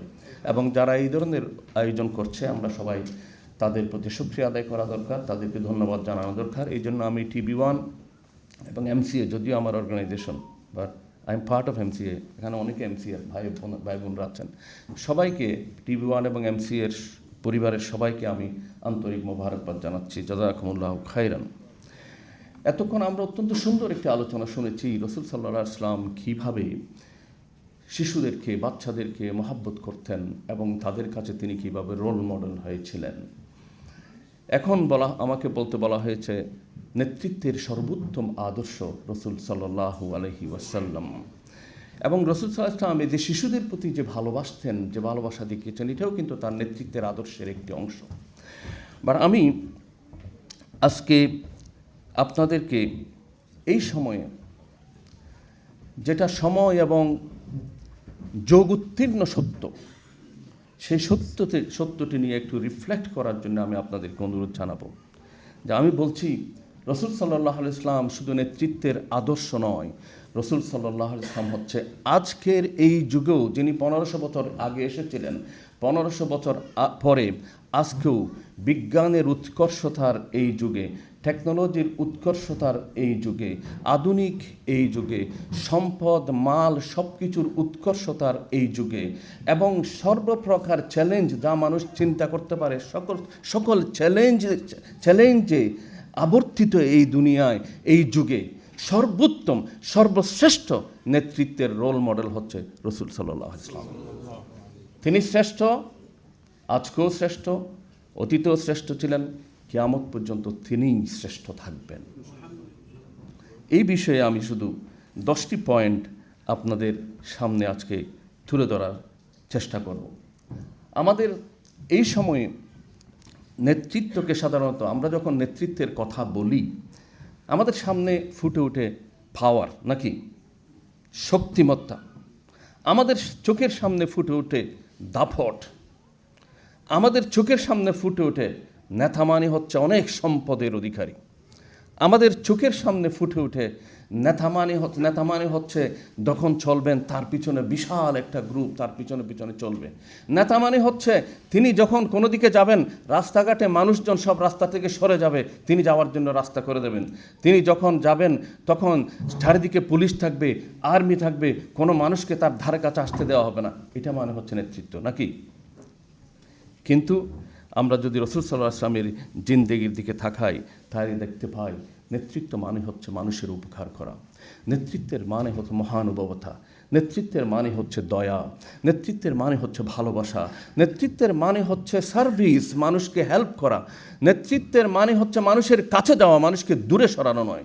নেতৃত্বের মানে হচ্ছে জীবন উৎসর্গ করে নিজের ভাই বোনদের কল্যাণ নিশ্চিত করা।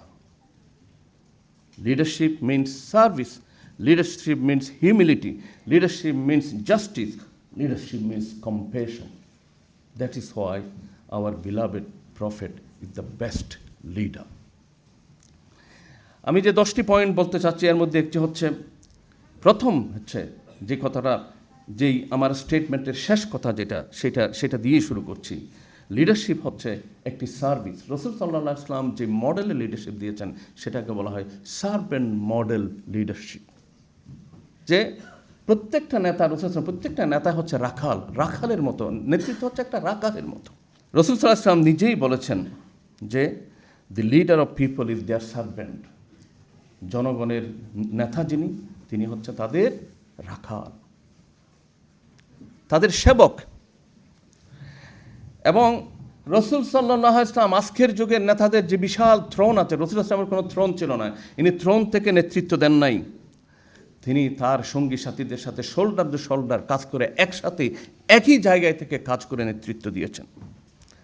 এই জন্য একথা শুধু আল্লাহ সাক্ষী দিয়েছেন তাই নয়, একথা শুধু তার সাহাবীরা সাক্ষী দিয়েছেন তাই নয়, তার ওফাতের পর 1400 বছর পরেও এই যুগে এই যারা শ্রেষ্ঠ নেতা হিসেবে চিহ্নিত হয়েছেন তাদের মধ্যে থেকেও একজন শ্রেষ্ঠ নেতা মহাত্মা গান্ধী, তিনি বলেছেন, I wanted to know the best of the life of one who hold today undisputed way over the hertz of millions.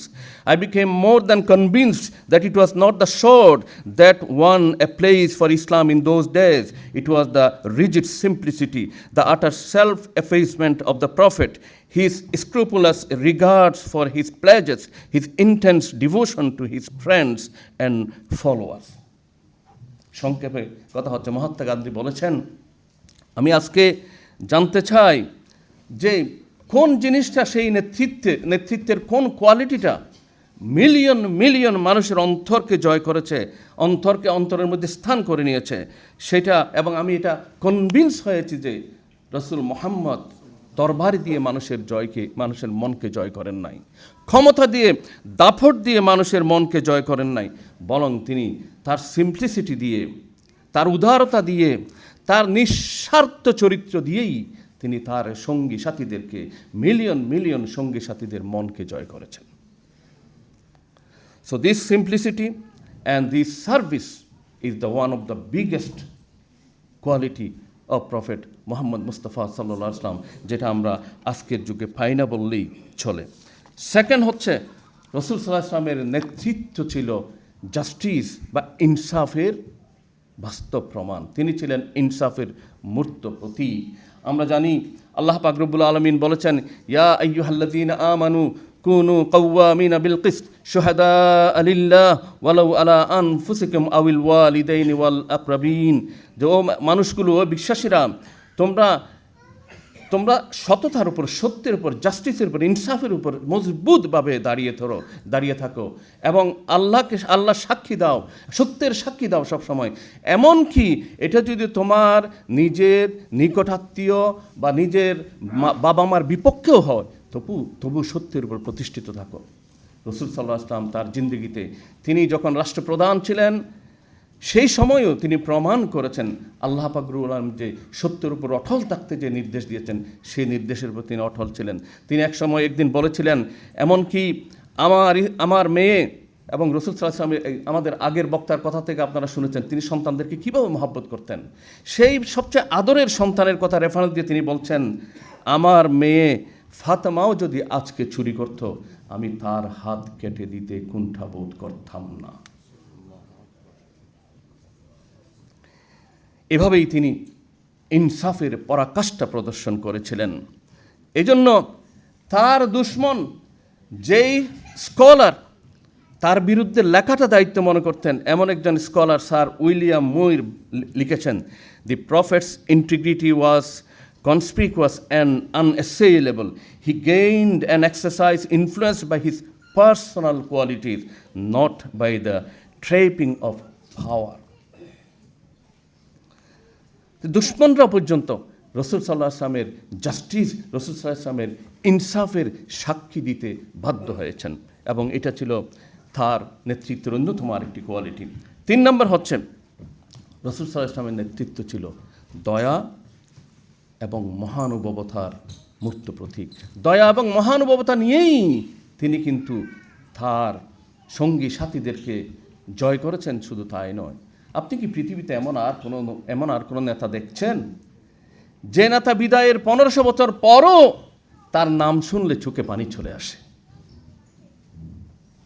যে নেতা বিদায়ের 1500 বছর পরও তার বিরুদ্ধে যদি কেউ কথা বলে, তার সঙ্গী সাথীরা জীবন দিতে কুণ্ঠাবোধ করে না।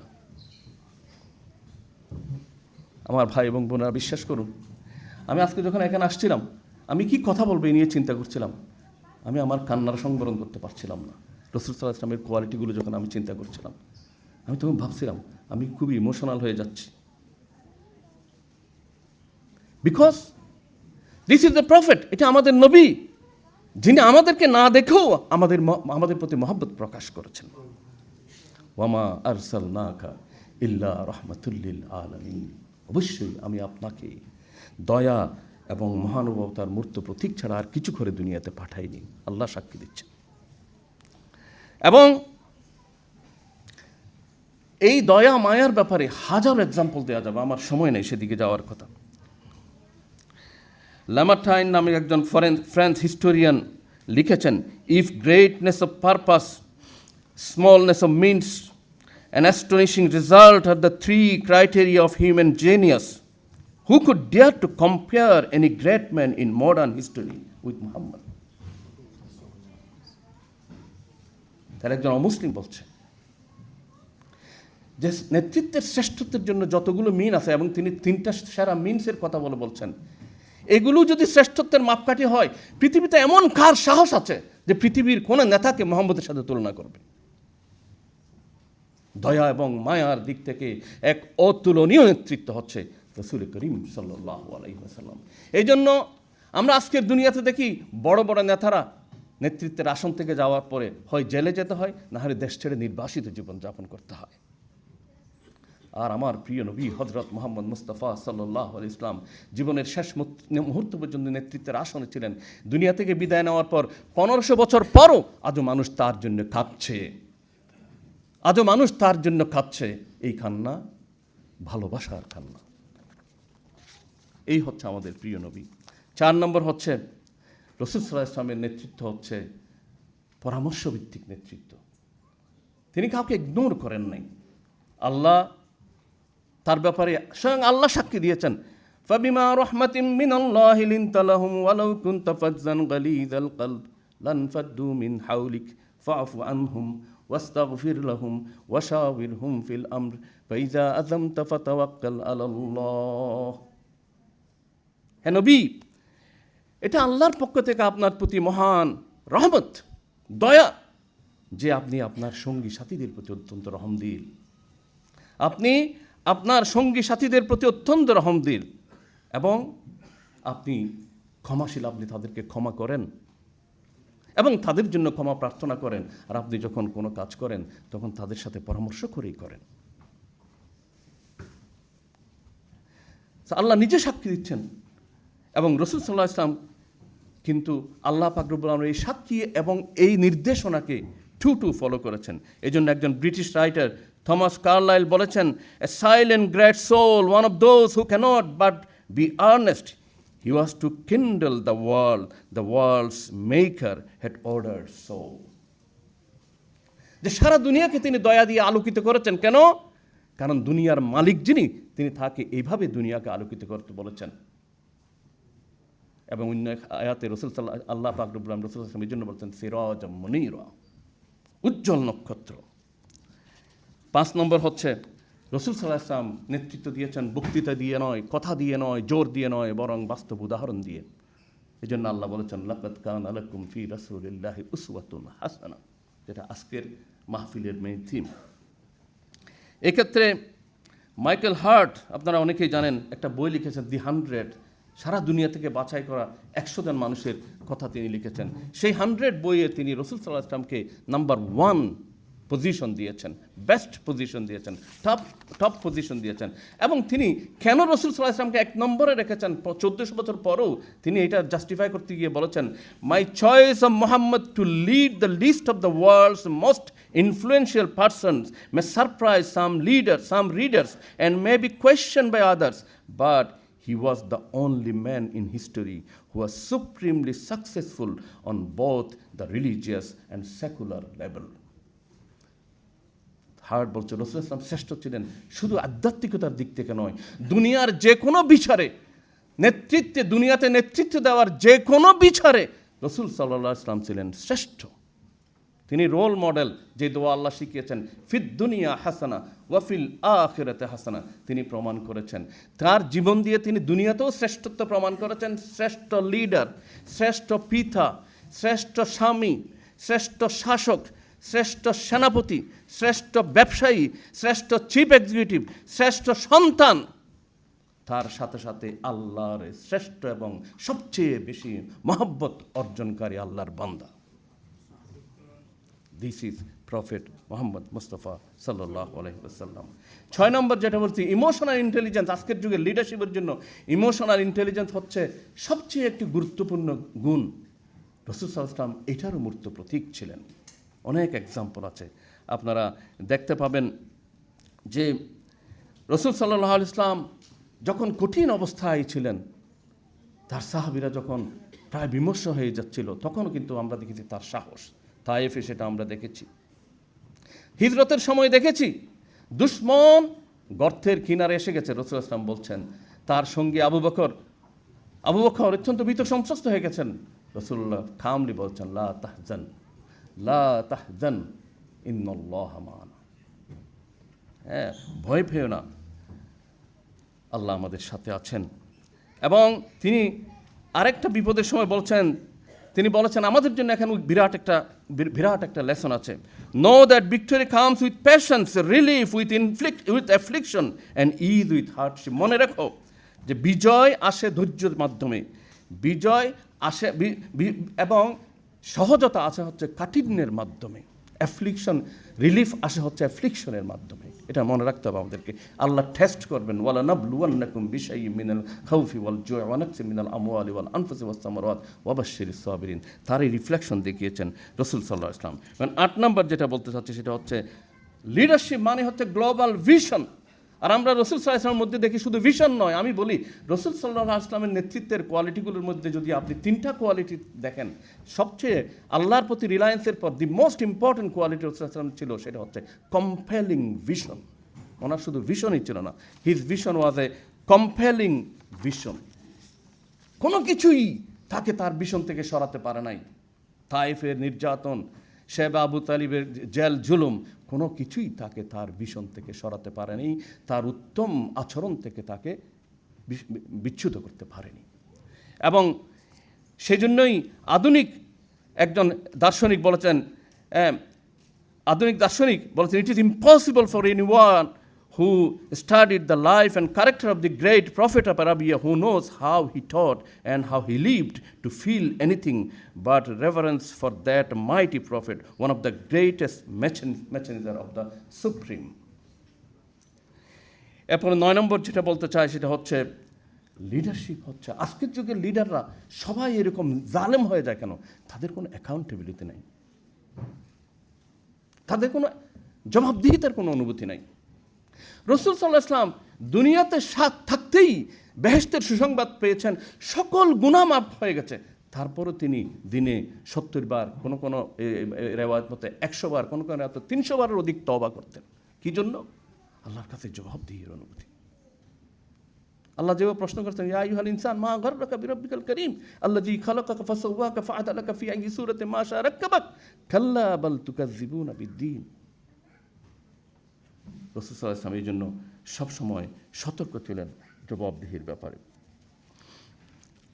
এবং সবশেষে যে পয়েন্টটা বলতে চাই সেটা হচ্ছে রাসূল সাল্লাল্লাহু আলাইহি ওয়াসাল্লাম এর নেতৃত্ব ছিল জোরপূর্বক কিছু ছাপাই দেওয়া নয়, বরং মানুষের অন্তর জয় করার নেতৃত্ব, মানুষের অন্তর জয় করার নেতৃত্ব।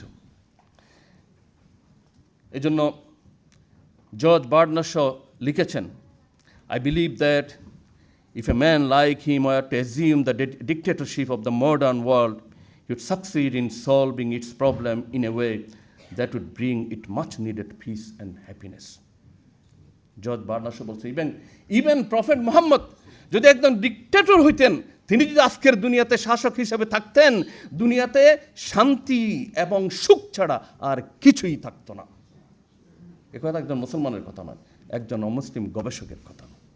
আমার প্রিয় ভাই এবং বোনেরা, এই জন্য আমরা রাসূল সাল্লাল্লাহু আলাইহি ওয়াসাল্লাম উম্মাহ হিসেবে আমাদের গর্ববোধ করা দরকার। আমি আজকে সবাইকে অনুরোধ করব, আমাদের নবী, প্রিয় নবী হযরত মুহাম্মদ সাল্লাল্লাহু আলাইহি ওয়াসাল্লাম শুধু মুসলমানের নবী ছিলেন না, তিনি বিশ্বমানবতার নবী, তিনি বিশ্বমানবতার রহমত। আসুন আমরা সবাই তাকে অনুসরণ করি, তার জীবনের আলোকে আমাদের জীবনকে আলোকিত করি। ওয়ামা তৌফিক ইল্লা বিল্লাহ। আসসালামু আলাইকুম ওয়া রাহমাতুল্লাহি ওয়া বারাকাতুহু।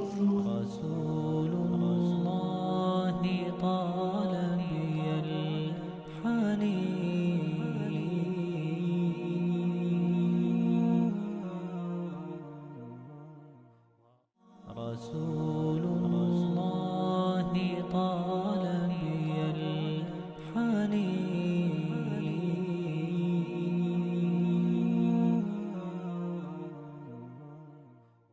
بالله من الشيطان الرجيم.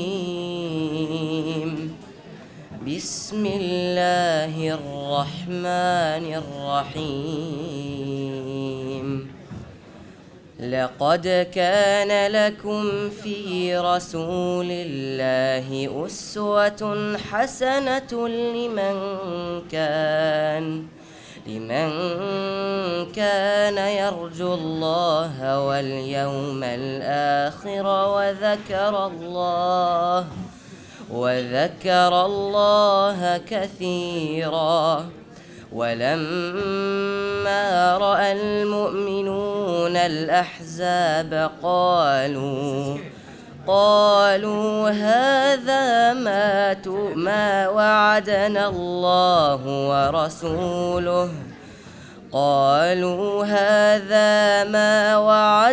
الله ورسوله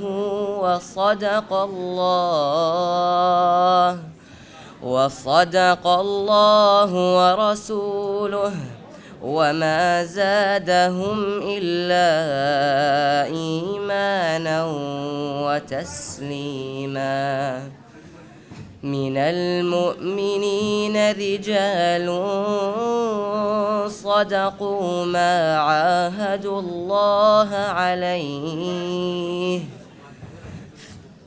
فمنهم من قضى نحبه ومنهم من ينتظر وما بدلوا تبديلا. ليجزي الله الصادقين بصدقهم ويعذب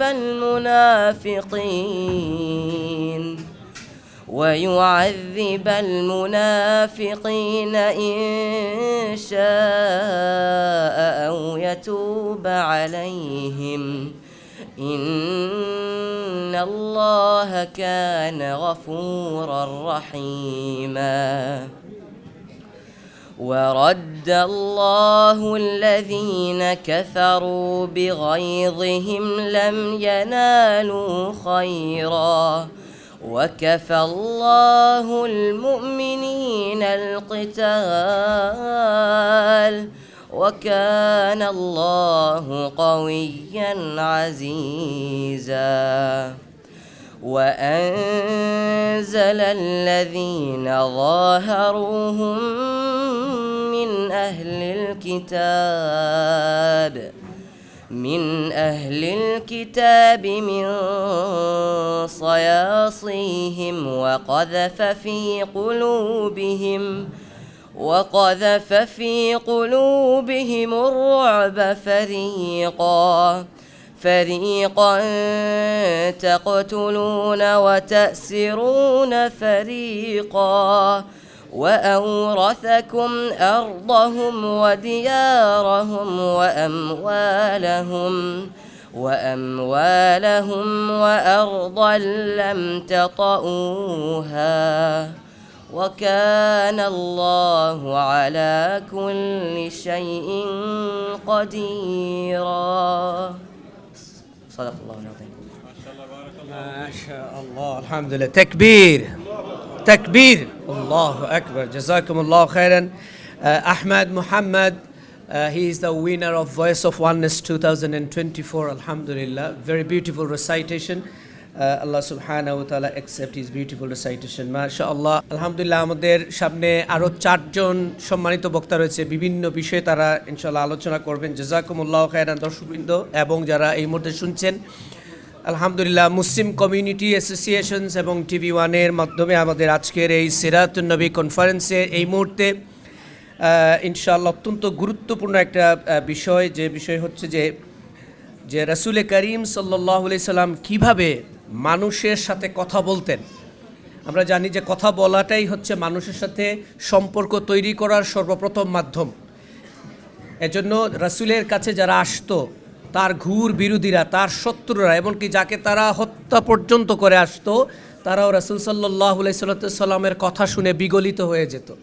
তো এজন্য আমরা আজকে এখন শেখ ইমাম খিদির হোসেন সাহেবের কাছ থেকে আমরা জানবো যে enhancing communication skill in the light of সিরাতুন নবী। ইনশাআল্লাহ, can I request the Sheikh Khidir Hossain to come to the stage ইনশাআল্লাহ অ্যান্ড টক। আমি আবারও একটু রিকোয়েস্ট করছি যে সমস্ত ভাইয়েরা আপনারা দাঁড়িয়ে আছেন, চা নিচ্ছেন, আমরা একটু চুপ করে ফেলি, কথা বন্ধ করে ফেলি। আর আজকে রাসূলের কথা যেহেতু বলা হবে কোরআনের আলোকেই, ইনশাআল্লাহ আমরা এই কথাগুলো শোনার চেষ্টা করি। জাযাকুমুল্লাহু খায়র। السلام عليكم ورحمة الله وبركاته. الحمد لله رب العالمين، له الحمد الحسن والثناء الجميل، وأصلي وأسلم على نبينا محمد الأمين ومسك الختام لسائر الأنبياء والمرسلين وبعد. My dear brothers and sisters, it's an absolute pleasure to be here this evening in this very auspicious and blessed gathering. We have all come here because we love the Messenger Muhammad sallallahu alaihi wasallam, and we have come here to extract some important lessons from the man whom Allah Azza wa Jalla gave him impeccable qualities, amazing characteristics and mannerism of excellence. That is afdalu man masha ala al-ard, Nabiyur Rahma Muhammad sallallahu alaihi wa alihi wasallam. Those that have stood here and those who are going to stand here, each person has been allocated a topic relevant to the Prophet sallallahu alaihi wasallam. So inshallah we are going to learn from the seerah of the Prophet sallallahu alaihi wasallam. But the topic that has been given to me is a topic that amazes me. And the reason is the Prophet sallallahu alaihi wasallam, when he spoke with love. When he spoke with kindness. When he spoke with compassion. And for that very reason, those that disliked him, those that despised him, they became his friends. Those that wanted to harm him, those that wanted to hurt him, they became leaders of this ummah. And Allah Azza wa Jalla, He blessed him with such a quality. Just a moment ago, one of the speakers, he mentioned that verse. فَبِمَا رَحْمَةٍ مِّنَ اللَّهِ لِنْتَ لَهُمْ وَلَوْ كُنْتَ فَضًّا غَلِيظَ الْقَلْبِ لَانْفَضُّوا مِنْ حَوْلِكَ. If you look at the tafsir of this verse, what does it mean that Allah gave him a soft heart and soft tongue? Imam Ibn Kathir, he says, جَعَلَهُ قَرِيبًا رَحِيمًا رَؤُوفًا بِالْمُؤْمِنِينَ. Allah made him very welcoming, very approachable, very kind, very warm.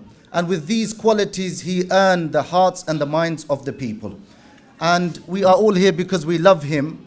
But the true essence of loving the Prophet sallallahu alaihi wasallam is following him step by step, inch by inch. And this is why Imam al-Shafi'i rahimahullah ta'ala, he says, لو كان حبك صادقا لأطعته فإن المحب من يحب مطيع. If your love is true, then you're going to follow. If you really love somebody, you're going to imitate him, emulate him. And this is the key essence of loving the Prophet sallallahu alaihi wasallam. Following him in every aspect of our lives, not just externally, but also internally. Many of us, we have taken the visible sunnah of the Prophet sallallahu alaihi wasallam. We have raised our clothing above the ankle. We have kept the beard, and we do all of those things that are external sunnah. But in the process, we forget the internal sunnah of the Prophet sallallahu alaihi wasallam. I'm going to give you some examples from the books of hadith. 3 or 4 examples, and I'm going to conclude. The first one is how the Prophet sallallahu alaihi wasallam, when he was faced with a complicated situation, within a small period of time, he could minimize this conflict. And this was a quality that the Prophet sallallahu alaihi wasallam had. Amr ibn al-As radiyallahu ta'ala anhu, he was on a journey with his companions, and he was the leader amongst them, and he led them in salah, but he did not have wudu or did not perform ghusl. He was in a state of major impurity. The companions, they came to the Prophet sallallahu alaihi wasallam, and they said, Ya Rasulullah, Amr ibn al-As, he led us in salah, but he wasn't in a state of purity. So the Prophet sallallahu alaihi wasallam, addressing Amr ibn al-As, he says to him, أَصَلَّيْتَ بِأَصْحَابِكَ وَأَنْتَ جُنُبٌ. You led your companions in salah and he was in a state of major impurity. And then Amr ibn al-As, this man who was very wise and very clever, he says, Na'am ya Rasulullah, ashfaqtu in ightasaltu an ahlika. I felt if I'm going to perform ghusl, it's so cold, I'm going to die. When the Prophet ﷺ heard this, he was taken back with his response. Then Amr ibn al-As radiallahu anhu, he says, فَذَكَرْتُ قَوْلَ اللَّهِ عَزَّ وَجَلَّ وَلَا تَقْتُلُوا أَنفُسَكُمْ إِنَّ اللَّهَ كَانَ بِكُمْ رَحِيمًا. And do not harm yourself. Your Lord is very kind and compassionate. When he said this to the Prophet sallallahu alaihi wasallam, فَضَحِقَ رَسُولُ اللَّهِ صَلَّى اللَّهُ عَلَيْهِ وَسَلَّمْ إِقْرَارًا عَلَى فِعْلِهِ. The Prophet sallallahu alaihi wasallam started to smile. Can you imagine if a mas'ala like this came to us? As an imam, as scholars, when we deal with a mas'ala, how is our response? Sometimes ishtad al-har.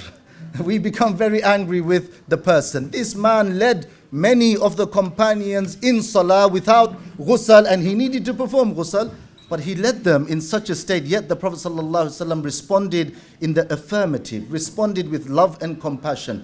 This was how the Prophet ﷺ transformed these men. This is how the Prophet ﷺ, the one who came to him without hope, gave him hope. The one who was sad, he made them happy. Another example, Aisha radiallahu ta'ala anha, our mother. She passed away 57 Hijri. The reason I'm mentioning this, you will understand when I mention the hadith. 46 years after the Prophet sallallahu alaihi wasallam. One day, Aisha radiallahu anha, she says, رجع النبي صلى الله عليه وسلم من البقيع. One day the Prophet sallallahu alaihi wasallam, he came back from the graveyard in Medina, Baqi al-Gharqad. وأجد صداعا في رأسي. And I had extreme headache on that day. And the Prophet sallallahu alaihi wasallam saw me and he said, Ya Aisha, what is going on? Ma laki? What has happened to you? And then she says, Ya Rasulullah wa ra'si. My head, the pain is unbearable. The Prophet sallallahu alaihi wasallam at that moment, he says to her, I just want you to take a moment and think. This difficult situation all of a sudden has been turned into something so simple and easy. And Allah blessed him with that quality and this type of skill that the Prophet ﷺ had. He said to Aisha, Ya Aishatu, لو مت قبلي فغسلتك وكفنتك ثم صليت عليك ودفنتك. Oh Aisha, if you pass away before me, I'm going to be the one who gives you ghusl. I'm going to be the one who shrouds you. I'm going to be the one who prays for you, Salatul Janazah, and I'm going to be the one who buries you. Take a moment and think. All of a sudden, the pain has been removed.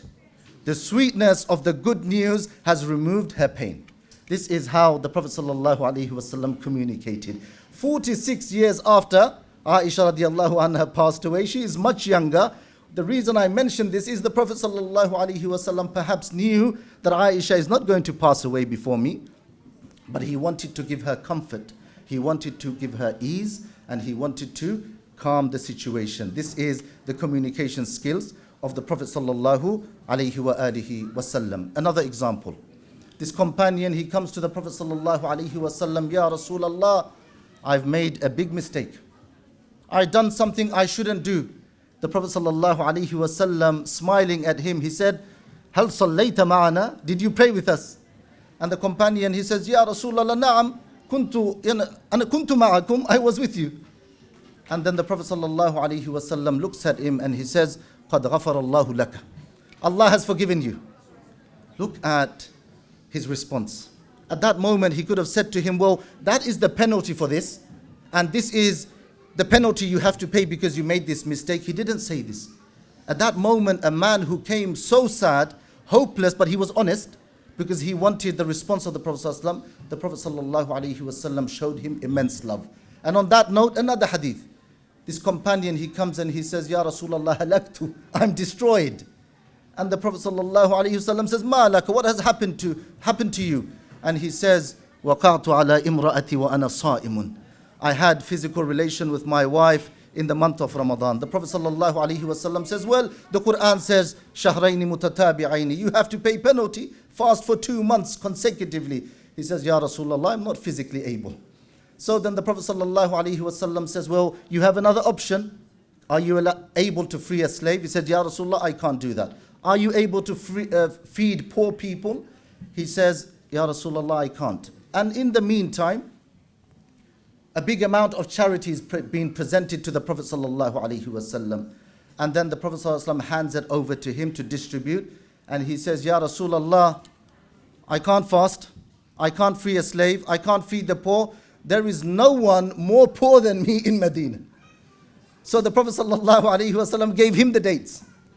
And the hadith mentions, فَضَحِقَ النَّبِيُّ صَلَّى اللَّهُ عَلَيْهِ وَسَلَّمْ حَتَّى بَدَتْ أَنْيَابُهُ. The Prophet ﷺ started to smile until you could see his inner teeth. Subhanallah bihamdi. That is our beloved Rasul, Muhammad sallallahu alayhi wa alihi wasallam. People came to him, they felt very loved. They felt very welcome. The question we want to ask ourselves is, have we employed those qualities and characteristics? When people see us, do they cross the road? When I stand in the saf of the masjid, does the brother see me and go to the other saf? Because if I'm in that state, then you're really not a follower of the Messenger Muhammad sallallahu alayhi wasallam.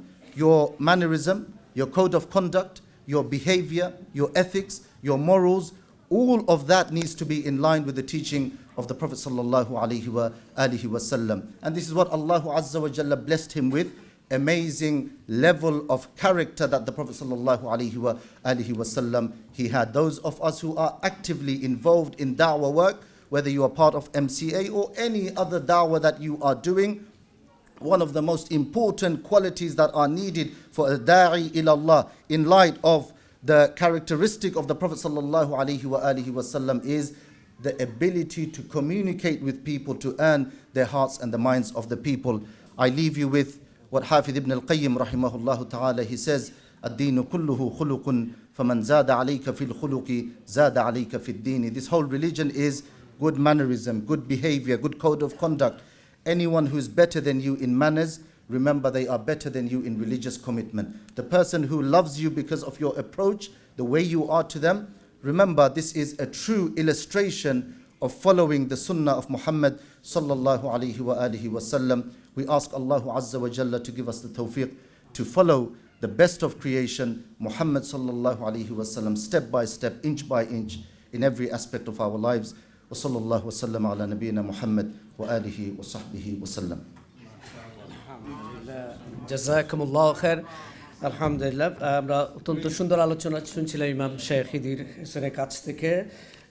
আলহামদুলিল্লাহ, আমরা এই পর্যায়ে ইনশাআল্লাহ আমরা সরাসরি চলে যাব আমাদের কমিটির অত্যন্ত শ্রদ্ধাভাজন আলেমে দ্বীন শেখ আব্দুর রহমান মাদানী সাহেবের কাছ থেকে। ওনার কাছ থেকে আমরা শুনবো যে রাসূল সাল্লাল্লাহু আলাইহি সাল্লাম তিনি সমস্ত মানুষের নবী ছিলেন, গণমানুষের নবী ছিলেন। ইনশাআল্লাহ অত্যন্ত গুরুত্বপূর্ণ এক টপিক। আমি একটু রিকোয়েস্ট করবো ইনশাআল্লাহ শেখের আলোচনা একটু আমরা গুরুত্ব সহকারে আমরা শুনি। জাযাকুমুল্লাহ।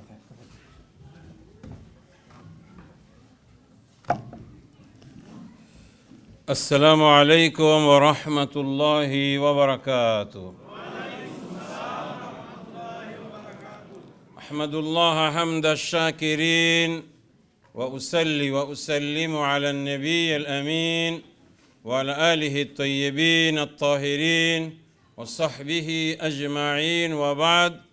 إن الله وملائكته يصلون على النبي يا أيها الذين آمنوا صلوا عليه وسلموا تسليما.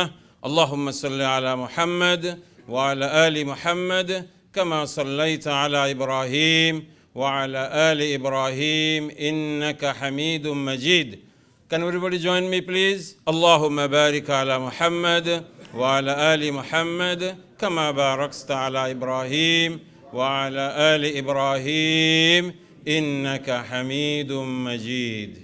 সম্মানিত পরিচালক, হযরত উলামায়ে কিরাম, সমবেত সম্মানিত দিনদার, ইমানদার, নবী প্রেমিক ভাই বোনেরা, আমরা আল্লাহ তাআলার শুকরিয়া আদায় করি যে আমরা সর্বশেষ নবী মুহাম্মদুর রাসূলুল্লাহ সাল্লাল্লাহু আলাইহি ওয়াসাল্লামের উম্মত হিসেবে, ফলোয়ার হিসেবে দুনিয়াতে এসেছি। এটা আমাদের জন্য অনেক সৌভাগ্যের বিষয়। আল্লাহ তাআলা মেহেরবানি করে, দয়া করে, মায়া করে সর্বশ্রেষ্ঠ নবীর উম্মত আমাদেরকে বানিয়েছেন, ফলোয়ার বানিয়েছেন। সেজন্য আমরা সবাই বলি আলহামদুলিল্লাহ। রব্বানা লাকাল হামদ হামদান কাসীরান তাইয়িবান মুবারাকান ফীহ। সম্মানিত হাদিরিন, আপনারা এসেছেন, এটা প্রমাণ করে যে আপনারা আল্লাহর নবীকে অনেক অনেক ভালোবাসেন। আমরা সবাই আল্লাহর নবীকে ভালোবাসি, ঠিক কিনা কথা? এবং আমরা আমাদের জীবনের চেয়েও আল্লাহর নবীকে ভালোবাসি। হযরত ওমর যখন বলেছিলেন, ইয়া রাসূলুল্লাহ, সবার চেয়ে আপনাকে ভালোবাসি, তবে নিজের চেয়ে না, তখন আল্লাহর নবী ওমরকে বলেছিলেন, লা ইয়া ওমর, এখনো হয়নি ওমর। ওমর রাদিয়াল্লাহু আনহু উনি ওনার মাইন্ড চেঞ্জ করলেন, রিভিউ করলেন আর বললেন, আল্লাহ আমার সাক্ষী, ইয়া রাসূলুল্লাহ, আমি আপনাকে আমার নিজের চেয়েও ভালোবাসি। আল্লাহ নবী বললেন, আল-আনা ইয়া Omar, yes, finally you did it Omar. Allah রাব্বুল আলামিন যেন আমাদের প্রত্যেককে ওমরের মতো আল্লাহর নবীকে ভালোবাসার তৌফিক দান করেন, আমরা বলি আমিন। আল্লাহর নবীর জীবন সহজ ছিল না, বড়ই কঠিন ছিল। দাওয়াতের কথা আমরা বলি, আমি অনেক সময় একদিন জিজ্ঞেস করলাম যে আপনারা দাওয়াত খেতে কারা কারা রাজি আছেন? সবাই হাত উঁচু করলো। দাওয়াত দিতে কারা কারা রাজি আছেন? তখন কম মানুষ হাত উঠায়। এই দাওয়াত খাবারের দাওয়াত না, এই দাওয়াত হলো দ্বীনের দাওয়াত। রাসূলুল্লাহ সাল্লাল্লাহু আলাইহি ওয়াসাল্লাম যেদিন হিরা গুহাতে ওহী পেলেন, তিনি ভীত সন্ত্রস্ত হয়ে যখন খাদিজার কাছে এলেন, ওয়ারাকা বিন নওফলের কাছে দুইজনে মিলে গেলেন। আর ওয়ারাকা সেদিন বলেছিল, ইয়া লাইতানি জাজিআন লাউ কুনতু হাইয়ান হিনা ইউখরিজুকা কওমুক লাআনসুরান্নাকা নাসরান মুআজ্জারা। ভাতিজা, আমার বড় কষ্ট হয়, আমার বয়স অনেক হয়ে গেছে, বেশি দিন বাঁচবো বলে মনে হয় না। আল্লাহ তাআলা তোমাকে যে দায়িত্ব দিয়েছেন, এই দায়িত্বর কারণে এই মক্কার মানুষরা একদিন তোমাকে মক্কা থেকে বের করে দিবে। আমি ওয়ারাকা যদি সেদিন বেঁচে থাকি, আমার জীবন দিয়ে তোমাকে সাহায্য করব। আল্লাহ নবী অবাক হয়ে গেলেন, সারপ্রাইজ হয়ে বললেন, চাচা, আওয়া মুখরিজিয়াহুম, আমার জন্ম মক্কায়, আমার আপনজন, ভাই ব্রাদার, চাচা ভাতিজা, দাদা, সবাই তো আমার, তারা আমাকে বের করে দিবে? ওয়ারাকা বলেছিলেন, ভাতিজা, তুমি যেই দায়িত্ব নিয়ে এসেছো, এই দায়িত্ব নিয়ে আগে যারা এসেছিল, ইল্লা উদিয়া, তাদের প্রত্যেকের ব্যাপারে দুশমনি করা হয়েছে, তাদেরকে জমিন থেকে বের করে দেওয়া হয়েছে, তাদেরকে মেরে ফেলা হয়েছে, শহীদ করা হয়েছে, তোমারও সমান হবে। আল্লাহ নবী বুঝলেন এই পথটা সহজ হবে না, কণ্টকাকীর্ণ পথ, ডিফিকাল্ট সিচুয়েশন। আল্লাহ নবী দাওয়াত দেওয়া শুরু করলেন, বিরোধিতা শুরু হলো। এমন বিরোধিতা হলো, মক্কায় থাকা সম্ভব হলো না। কষ্ট করে তায়েফে গেলেন, আর তায়েফে গিয়ে মার খেতে খেতে বেহুশ হয়ে গিয়ে সমস্ত শরীর যখন রক্তাক্ত হয়ে গেল, রক্ত যখন জুতার ভিতরে ঢুকে জুতাটা আপনার পায়ের সঙ্গে আটকা পড়ে গেল, যায়েদ ইবনে হারেসা একটু পানি দিয়ে জুতাটাকে খুললেন, আল্লাহ নবীর হুঁশ ফিরে আসলো। আর ফেরেশতা এসে বললেন, ইয়া রাসূলুল্লাহ, রব্বুল আলামিন তায়েববাসীর বেয়াদবি দেখেছেন, আমাকে পারমিশন দিয়েছেন, আপনি পারমিশন দিলে পরে দুই পাহাড়কে একত্রিত করে আজকে তায়েববাসীকে ধ্বংস করে দেওয়া হবে। আল্লাহ নবী সেদিন যদি ধ্বংস করার কথা বলতেন, মুহাম্মদ বিন কাসেম আস-সাকাফির জন্ম হতো না, ভারতবর্ষের মানুষ আর মুসলমান হতো না। আল্লাহ নবী বলেন, আল্লাহুম্মা ইন্নী আশকু ইলাইকা দুআফা কুওয়াতি ওয়া কিল্লাতা হিলাতি ইয়া আরহামার রাহিমিন। আল্লাহ, আমি মনে হয় ভালো করে দাওয়াত দিতে পারি নাই, দুর্বলতা হয়েছে, অসুবিধা হয়েছে, আল্লাহ তুমি এদেরকে ধ্বংস করে দিও না। রব্বিগফিরলি কওমি ফাইন্নাহুম লা ইয়ালামুন। আল্লাহ তুমি আমার কওমকে মাফ করে দাও, ওরা বেওকুফ, ওরা বোঝে না, ওদের বুঝ হয়নি।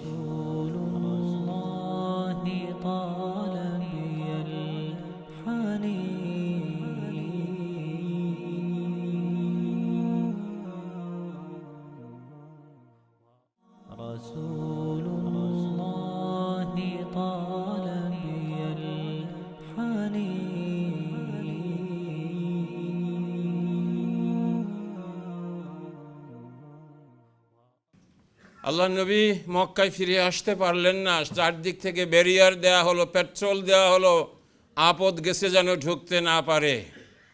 মুতাইম ইবনে আদির মাধ্যমে আল্লাহ তাআলা ফিরিয়ে আনলেন, তিনিও মুসলমান ছিলেন না। দেখেন কেমন অবস্থা। আপনজন চাচা নিজে গিয়ে মানুষকে বলে আমার ভাতিজা মিথ্যাবাদী। আপনি কি বলবেন? আপনজন যখন বিরোধিতা করে তখন দাওয়াতটা কঠিন হয়ে যায়। শেষ পর্যন্ত মনে করলো লোভ দিলে মনে হয় কাজ করবে।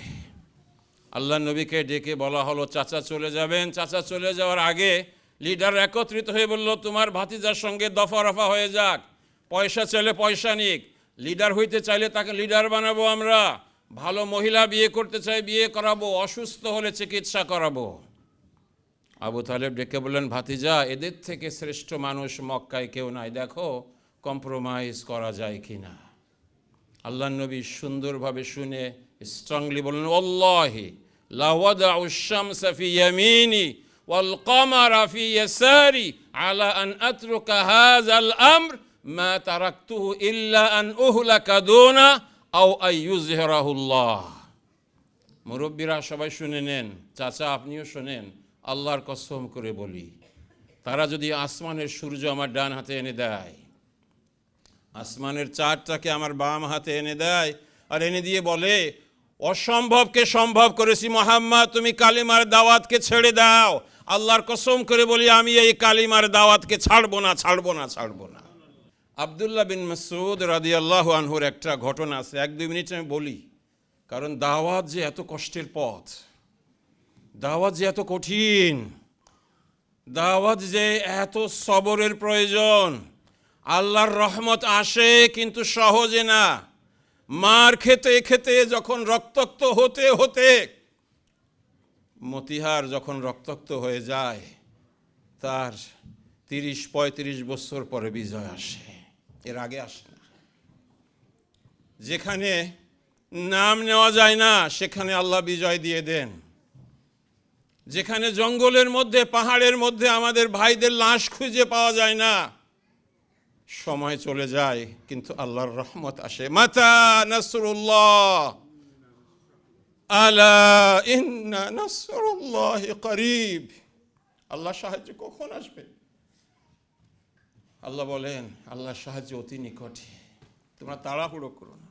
আব্দুল্লাহ বিন মাসউদ বলেন আমাকে তো আবু জাহাল সবসময় বেইজ্জতি করতো, সবসময় আমাকে দেখলেই বলতো এ ছাগলের ছোট রাখাল, তোর খবর কি, রুআই আল গানাম। আমার মনে আছে আল্লাহ নবী একদিন কাবার পাশে সালাত আদায় করছিলেন আর আবু জাহাল বলল যে তার উপরে উটের জবাই করা নাড়ি ভুড়ি কে রাখতে পারবে? তখন উকবা ইবনে আবি মুইত এসে আল্লাহ নবীর ঘাড়ের উপরে নাড়ি ভুড়ি রেখে দিল। আল্লাহ নবী একেবারে কষ্ট হয়ে যাচ্ছে, চোখগুলো বড় বড় হয়ে গেছে, দুর্গন্ধ এবং অনেক ওজন, তিনি উঠতে পারছেন না। মা ফাতিমা ইয়াং মেয়ে, বাবার কষ্ট দেখে এগিয়ে এসে কোনো মতে নাড়ি ভুড়িকে সরায়, কাবার দিকে মুখ তুলে বলল আল্লাহুম্মা আলাইকা বি আবি জাহল, আল্লাহুম্মা আলাইকা বি উতবা, আল্লাহুম্মা আলাইকা বি রবিআ, আল্লাহুম্মা আলাইকা বি শাইবা, আল্লাহুম্মা আলাইকা বি উকবা ইবনে আবি মুইত। আল্লাহ তুমি আবু জাহেলের বিচার করো। এই মক্কাতে আমাদের বিচার করার মতো কেউ নেই। আমার বাবা আপনার নবী, তার উপরে উঠেন নাড়ি ভুড়ি দিয়ে তাকে মেরে ফেলার চেষ্টা করা হচ্ছে। আল্লাহ আবু জাহালের বিচার তোমার কাছে দিলাম, আল্লাহ ওকবার বিচার তোমার কাছে দিলাম, আল্লাহ সাইবার বিচার তোমার কাছে দিলাম, আল্লাহ ওকবা ইবনে আবি মুইতের বিচার আল্লাহ তুমি করো। আব্দুল্লাহ বলেন আমি কাঁদছিলাম আর শুনছিলাম, মনে করেছিলাম এই বিচার কোনো দিন হবে না। আমরা মদিনা এলাম বদরের যুদ্ধ, 2য় হিজরিতে গেছি বদরের যুদ্ধে। সেদিন আল্লাহ শুকরিয়া আদায় করেছি, কারণ আমি আব্দুল্লাহ, আল্লাহ সাহাল এবং সোহাইল 2 ভাই যারা আবু জাহালকে মেরেছিল, আঘাত করেছিল, ওরা পারে নাই। আল্লাহ তাআলা আমাকে নিয়ে আসছেন আবু জাহালের বুকের উপরে উঠে, আবু জাহালের তার শরীর থেকে মাথাটাকে আমি আব্দুল্লাহ নিজে হাতে সেদিন কেটেছিলাম আর কেঁদেছিলাম, আল্লাহ শুকরিয়া আদায় করেছিলাম। আব্দুল্লাহ বিন মাসউদ বলেন আল্লাহর কসম করে বলি ওই দিন ফাতেমা যার যার নামে আল্লাহর কাছে বিচার দিয়েছিল, এদের প্রত্যেকের ডেড বডি বদরের ময়দানে কুকুরের মতো পড়ে থাকতে আমি নিজে চোখে দেখেছি, আর আল্লাহ শুকরিয়া আদায় করেছে। বিজয় আসে, একটু সময় লাগে। দেখেন এখনো এই জামানাতেও আমরা শহীদ দেখব, এই জামানাতেও বিনা বিচারে মানুষদেরকে হত্যা করে ফেলা হবে, এই জামানাতেও ওই জামানার মতো এরকম অপবাদ দিয়ে একেবারে এই সভ্যতার সামনে যখন আমরা বলি পোস্ট মডার্নিজমের মধ্যে আসি, এরকম বড় বড় নেতাদেরকে শহীদ করে ফেলা হবে আমরা কেউ ভেবেছিলাম না। ভেবেছিলাম ওরা আমাদের বন্ধু, শত্রু হয়ে গেল, দেখলাম শাহাদাত। আমরা একেবারে হয়ে গেলাম হোপলেস, পরিবর্তন কোনো দিন হবে না। রব্বুল আলামিন পরিবর্তন দিয়েছেন না। যেই ক্যাম্পাসে কোনো দিন আল্লাহর দিনের নাম নেওয়া যায় না, কারা ফজরের নামাজ পড়ে, কারা টাকনুর উপরে প্যান্ট পরে দেখে দেখে টার্গেট করা হয়, তাদেরকে আল্লাহ বিজয় দিয়েছেন না? দিয়েছেন আল্লাহ। আমরা বলি আলহামদুলিল্লাহ। তাহলে আমরা এই দাওয়াতে কি ভয় পাবো, নাকি দাওয়াতে আমরা কন্টিনিউ করব?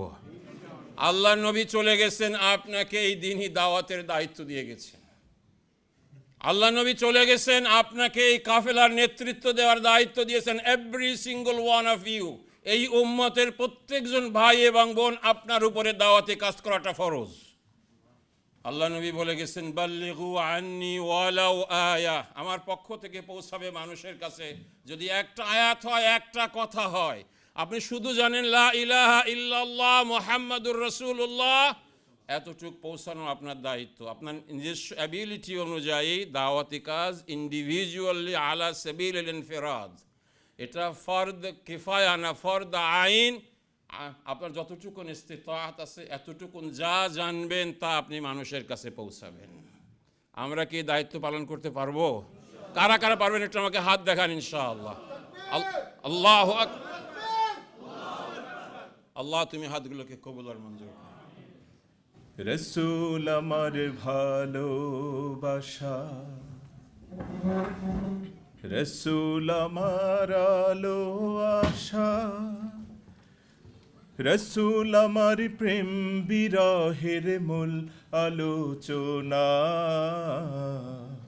রসুল আমার কাজে কর্মে অনুপ্রেরণা, রসুল আমার ভালোবাসা, রসুল আমার আলো আশা, রসুল আমার প্রেম বিরহের মূল আলোচনা,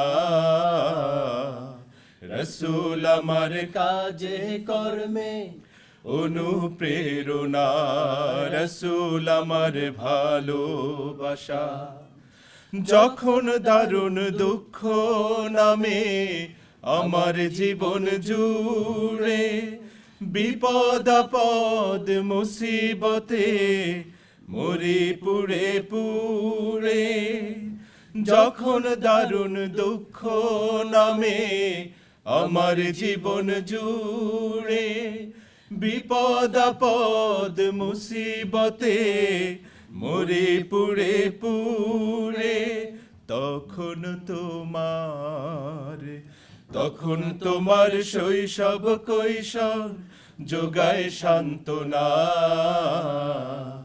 রসুল আমার কাজে কর্মে অনুপ্রেরণা, রসুল আমার ভালোবাসা, রসুল আমার আলো আশা, রসুল আমার প্রেম বিরহের মূল আলোচনা, রসুল আমার কাজে কর্মে অনুপ্রেরণা, রসুল আমার ভালোবাসা। আশাহত জীবন যখন দুর্বিষহ লাগে, ব্যর্থ এবং পরাজিত স্মৃতিগুলো জাগে, আশাহত জীবন যখন দুর্বিষহ লাগে, ব্যর্থ এবং পরাজিত স্মৃতিগুলো জাগে, তখন তোমার বদর উহুদ জুড়ায় যন্ত্রণা, রসুল আমার কাজে কর্মে অনুপ্রেরণা, রসুল আমার ভালোবাসা, রসুল আমার আলো আশা, রসুল আমার প্রেম বিরহের মূল আলোচনা রসুল আমার কাজে কর্মে অনুপ্রেরণা রসুল আমার ভালোবাসা নেতার মতো নেতা যখন পাই না কোথাও খুঁজে কাঁদি শুধু কাঁদি হায়রে এই দুটি চোখ বুজে নেতার মতো নেতা যখন পাই না কোথাও খুঁজে কাঁদি শুধু কাঁদি হায়রে এই দুটি চোখ বুজে তখন তোমার স্মরণ আমায় দেয় যে সান্ত্বনা রসুল আমার কাজে কর্মে অনুপ্রেরণা রসুল আমার ভালোবাসা রসুল আমার আলো আশা রসুল আমার প্রেম বিরহের মূল আলোচনা রসুল আমার কাজে কর্মে অনুপ্রেরণা রসুল আমার ভালোবাসা আসসালামু আলাইকুম রহমতুল্লাহ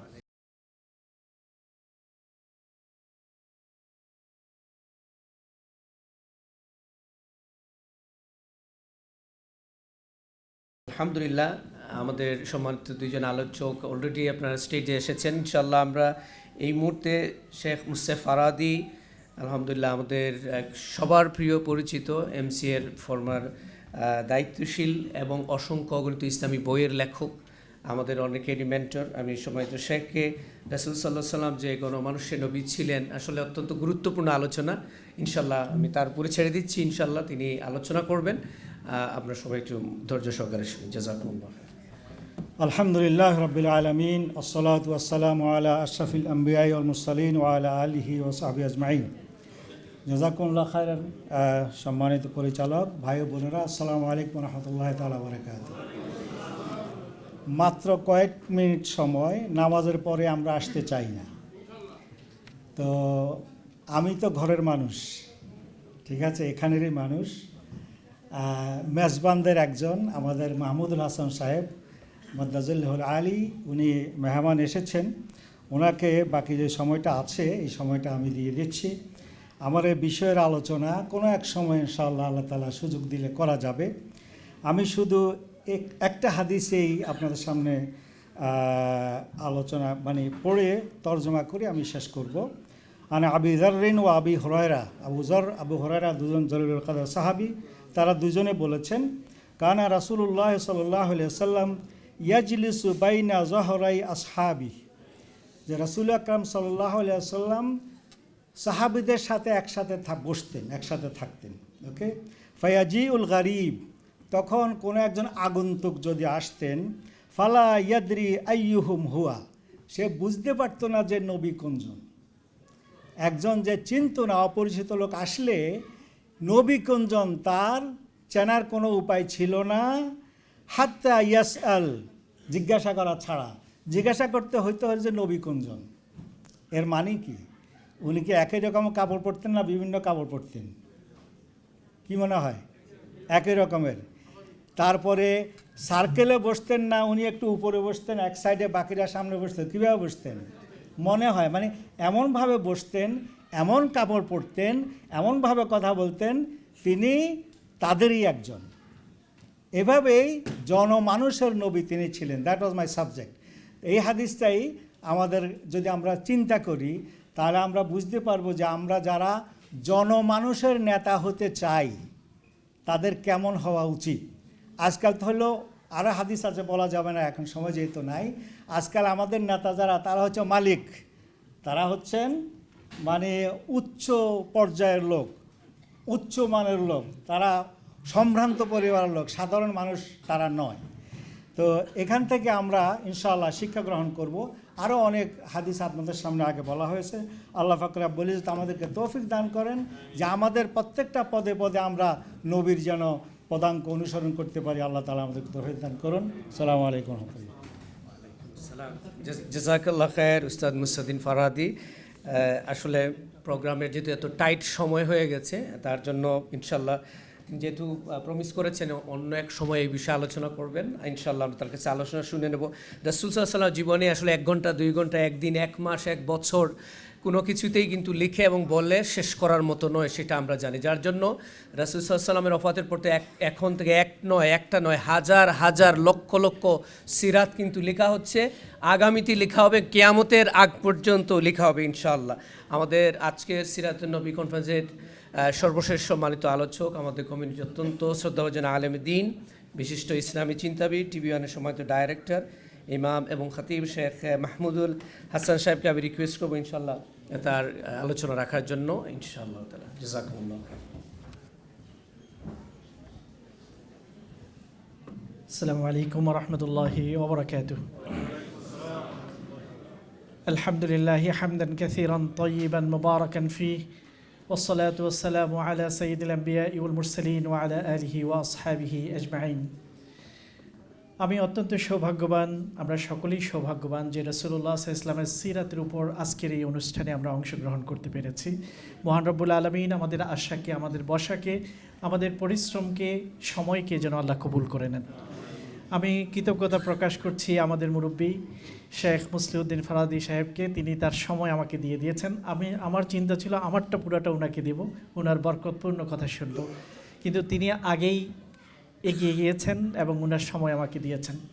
সূর্য ডুবার এই সময়ে, দিনের পরিশেষে মহান রব্বুল আলামিনের দরবারে সিরাতের মাহফিলে বসে আল্লাহর কাছে এই দোয়াটুকু পেশ করতে চাই, হে আল্লাহ, আমাদের জীবনের সূর্যটা যখন ডুবে যাবে, ডুবার সময় আসবে, হে আল্লাহ, তুমি আমাদেরকে সম্মানের সাথে বিদায় নেওয়ার তৌফিক দাও। নবীর সিরাত এবং আদর্শকে বুকে ধারণ করে বিদায় হওয়ার তৌফিক আমাদেরকে দান করো। আমরা অনেক রাসূলুল্লাহ সাল্লাল্লাহু আলাইহি ওয়াসাল্লামের জীবনের সুবাসিত দিকগুলোকে আমরা শুনেছি। আমি সর্বশেষ রাসূলুল্লাহর জীবন থেকে বারাকাত নিতে চাই। রাসূলুল্লাহ এই পৃথিবীতে এসেছেন বারাকাত নিয়ে। বরকত মানে কি? আমরা সবসময় বরকত শব্দ বলি, বারাকা বলি, এটার অর্থ হলো কাসরাতুল খায়র। জিনিস অল্প হবে কিন্তু উপকার বেশি হবে। অল্প জিনিসে বিস্তর উপকারকে বলা হয় বারাকা। রাসূলুল্লাহর জীবনের শুরু থেকে শেষ পর্যন্ত আমরা দেখি শুধু বরকতপূর্ণই ছিলেন। দুনিয়াতে এসেছেন হযরত আমিনা, তিনি উল্লেখ করেছেন, মুসনাদে আহমদের হাদিসের মধ্যে এসেছে যে প্রসবের যে বেদনাটুকু হয় আমি সেটা অনুভব করিনি, খুবই সামান্য ছিল। এবং যখন পৃথিবীতে তিনি এসেছেন এমন একটি আলো প্রজ্বলিত হয়ে গেল যেন পুরো জগৎটাকে আলোকিত করেছে। হযরত আমিনার ভাষ্য। এবং পৃথিবীর বিভিন্ন দূর দূরান্তে যে সাম্রাজ্যগুলো ছিল সেগুলো পর্যন্ত আলো ছড়িয়ে পড়েছিল। জীবনের শুরু থেকেই তিনি বারাকাকে ছড়িয়ে দিয়েছেন এবং তার সাথে যারাই সম্পৃক্ত ছিল তাদেরকে আল্লাহ তাআলা বারাকাত দান করেছেন।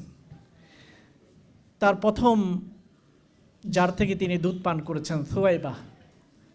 আবু লাহাব যখন এই সংবাদটুকু পেয়েছে যে তার ভাই আবদুল্লাহর ঘরে একটি পুত্র সন্তানের জন্ম হয়েছে, তখন তিনি প্রথম যে কাজটি করেছেন, সুয়াইবা তাকে মুক্ত করে দিয়েছেন, আজাদ করে দিয়েছেন। বরকতের সূচনা। আমরা জানি হালিমা সাদিয়া যখন কোনো আর ছোট ছেলেকে খুঁজে পাচ্ছিল না যাদেরকে দুধ পান করানোর জন্য তিনি আসছেন, তখন সর্বশেষ একজন এতিম বাচ্চাকে নিয়ে যান। তার বাহনটা ছিল খুবই দুর্বল, সকলের পিছনে ছিল, কিন্তু এই শিশুটিকে নেওয়ার পরে কি হলো যে তার বাহন এত শক্তিশালী হয়েছে সবাইকে পিছনে ফেলে তিনি আগে চলে যাচ্ছেন। সবাই আশ্চর্য বলে, হালিমা তুমি আমাদেরকে তো দুর্বল করে ফেলবে, তোমার সাথে তো আমরা পাল্লা দিয়ে পারছি না, হঠাৎ কি হলো তোমার এমন? যখন বাড়িতে নিয়ে গেল, তার দারিদ্র্যের কষাঘাতে হালিমার ঘর ছিল অত্যন্ত দুর্বিষহ, কিন্তু আল্লাহ রাব্বুল আলামিন তার ঘরের মধ্যে বারাকাত দান করেছেন। আল্লাহ নবীর জীবনের বারাকাতগুলোকে যদি আমরা দেখি তাহলে দেখব প্রতিটি ক্ষেত্রে। খন্দকের যুদ্ধে রাসূলুল্লাহ সাল্লাল্লাহু আলাইহি ওয়াসাল্লামের পেটে ক্ষুধার কারণে 2টি পাথর বেঁধেছেন, সাহাবায়ে কেরাম এত কষ্ট করেছেন। একজন সাহাবী এই কষ্ট সহ্য করতে না পারে হযরত জাবের তার স্ত্রীকে বললেন, ঘরে কিছু কি আছে যে রাসূলুল্লাহ সাল্লাল্লাহু আলাইহি ওয়াসাল্লামকে একটু খাবার দিতে পারি? তার স্ত্রী কিছুটা তৈরি করেছেন, ছোট্ট একটা ছাগল জবাই করেছেন এবং তার স্ত্রী কানে কানে বললেন, আপনি জোরে বলবেন না, রাসূলুল্লাহ সাল্লাল্লাহু আলাইহি ওয়াসাল্লামকে কানে কানে বলবেন যে 2-3 জন মানুষকে নিয়ে যেন তিনি আসেন। রাসূলুল্লাহ সাল্লাল্লাহু আলাইহি ওয়াসাল্লামকে যখন বলেছেন যে আমার স্ত্রী কিছু খাবার বানিয়েছে, আপনি আর 2-4 জনকে নিয়ে আসেন, খুবই কানে কানে গোপন। কিন্তু আল্লাহ রাসূল তো সেটা শুনান নয়, তিনি বলেন ইয়া আহলা খান্দাক, হে খন্দকের অংশগ্রহণকারী সাহাবারা, তোমরা সকলে আসো, জাবের আমাদের জন্য খাবার তৈরি করেছে। হযরত জাবের তো ভয় পেয়ে গেলেন, তার স্ত্রীকে গিয়ে যখন ঘটনা বললেন তখন তিনি বললেন সর্বনাশ, আমাদের তো বদনাম হয়ে যাবে, সবাই আসবে কিন্তু খাবার পাবে না। রাসূলুল্লাহ সাল্লাল্লাহু আলাইহি ওয়াসাল্লাম বলছেন ততক্ষণ পর্যন্ত পাত্র খুলবে না যতক্ষণ আমি না আসি। তিনি দোয়া করেছেন, ওই পাত্র থেকে রুটি বানানো হচ্ছে আর সবাইকে দেওয়া হচ্ছে, গোস্ত দেওয়া হচ্ছে, সবাই পেট ভরে খেয়েছে, প্রায় 1000 মানুষ, কিন্তু এখনও পর্যন্ত খাবার রয়ে গেছে। রসুলের জীবনের বরকত। তাবুক যুদ্ধ থেকে যখন ফিরে আসছে, পানির অভাব, প্রচণ্ড অভাব, জীবনের সর্বশেষ যুদ্ধ, হাহাকার। রসুল্লাহ ইসলাম বলছেন যার কাছে যত পানি আছে এক জায়গায় নিয়ে আসে। রসুল্লাহ ইসলাম সেখানে দোয়া করেছেন এবং এই দোয়ার বদৌলতে ওই পানি দিয়ে সকলে খাবারের জন্য ব্যবহার করেছে, প্রয়োজনীয় সকল ব্যবহারে সেই পানিগুলোকে ব্যবহার করা হয়েছে, কিন্তু পানি শেষ হয়নি। এই বারাকাতগুলো থেকে আমরা কি শিখতে পারি? যে আমাদের জীবনেও রসুলের সিরা থেকে বারাকাত আসবে। এটা তো রসুলের অলৌকিক ঘটনা, কিন্তু আমাদের জীবনও যখন এই রসুল্লাহ সাল্লাল্লাহু আলাইহি ওয়াসাল্লামের সাথে যুক্ত হবে অবশ্যই সেটা বরকতপূর্ণ হবে। কিভাবে আমরা আনতে পারি? কয়েকটা পয়েন্ট যদি আমরা আজকের সিরাত থেকে সর্বশেষ এই কয়েকটা পয়েন্ট নিতে পারি যে জীবনকে কি করে বরকতপূর্ণ করা যায়। অল্প সম্পদ, উপকার বেশি। পরিবারে বরকত, সন্তানরা ভালো মানুষ হিসেবে গড়ে উঠছে। আমাদের হাতের জিনিস কম, অন্তরের প্রশান্তি বিশাল। এটাই হলো বরকত। আমরা এটাই চাই। আমাদের রোজগারে বরকত চাই, পরিবারে বরকত চাই, সময়তে বরকত চাই। এক জুমা থেকে আরেক জুমা চলে আসে, কি করলাম? মাসের পর আরেকটা মাস চলে আসে, বছরের পর বছর চলে যায়, সময়ে বরকত আমরা খুঁজে পাই না। বরকত খুঁজে পাবো আমরা রাসূলুল্লাহর সিরাতে কয়েকটা জিনিস যদি নিতে পারি। নাম্বার 1, তিনি আমাদেরকে শিখিয়েছেন যার মনের ভিতর আল্লাহর ভালোবাসা এবং তাকওয়া আছে, আল্লাহ তাকে আসমান ও জমিনের বরকতের দরজা খুলে দেবেন। 1 নাম্বার, অন্তরে তাকওয়ার আলোকে আমরা প্রজ্বলিত করব, হালাল এবং হারামের পার্থক্য মেনে চলব। আল্লাহ দেখছেন, আল্লাহ শুনছেন, সামিউন বাসীর। আমি সতর্ক থাকব, কোনো অন্যায় কথা বলবো না, অন্যায়কে প্রশ্রয় দেব না। আল্লাহ পাক আমার জন্য বরকতের দরজা খুলে দেবেন। ওয়ালাউ আন্না আহলাল কুরআ আমানু ওয়াত্তাকাউ লাফাতাহনা আলাইহিম বারাকাতিম মিনাস সামাই ওয়াল আরদ।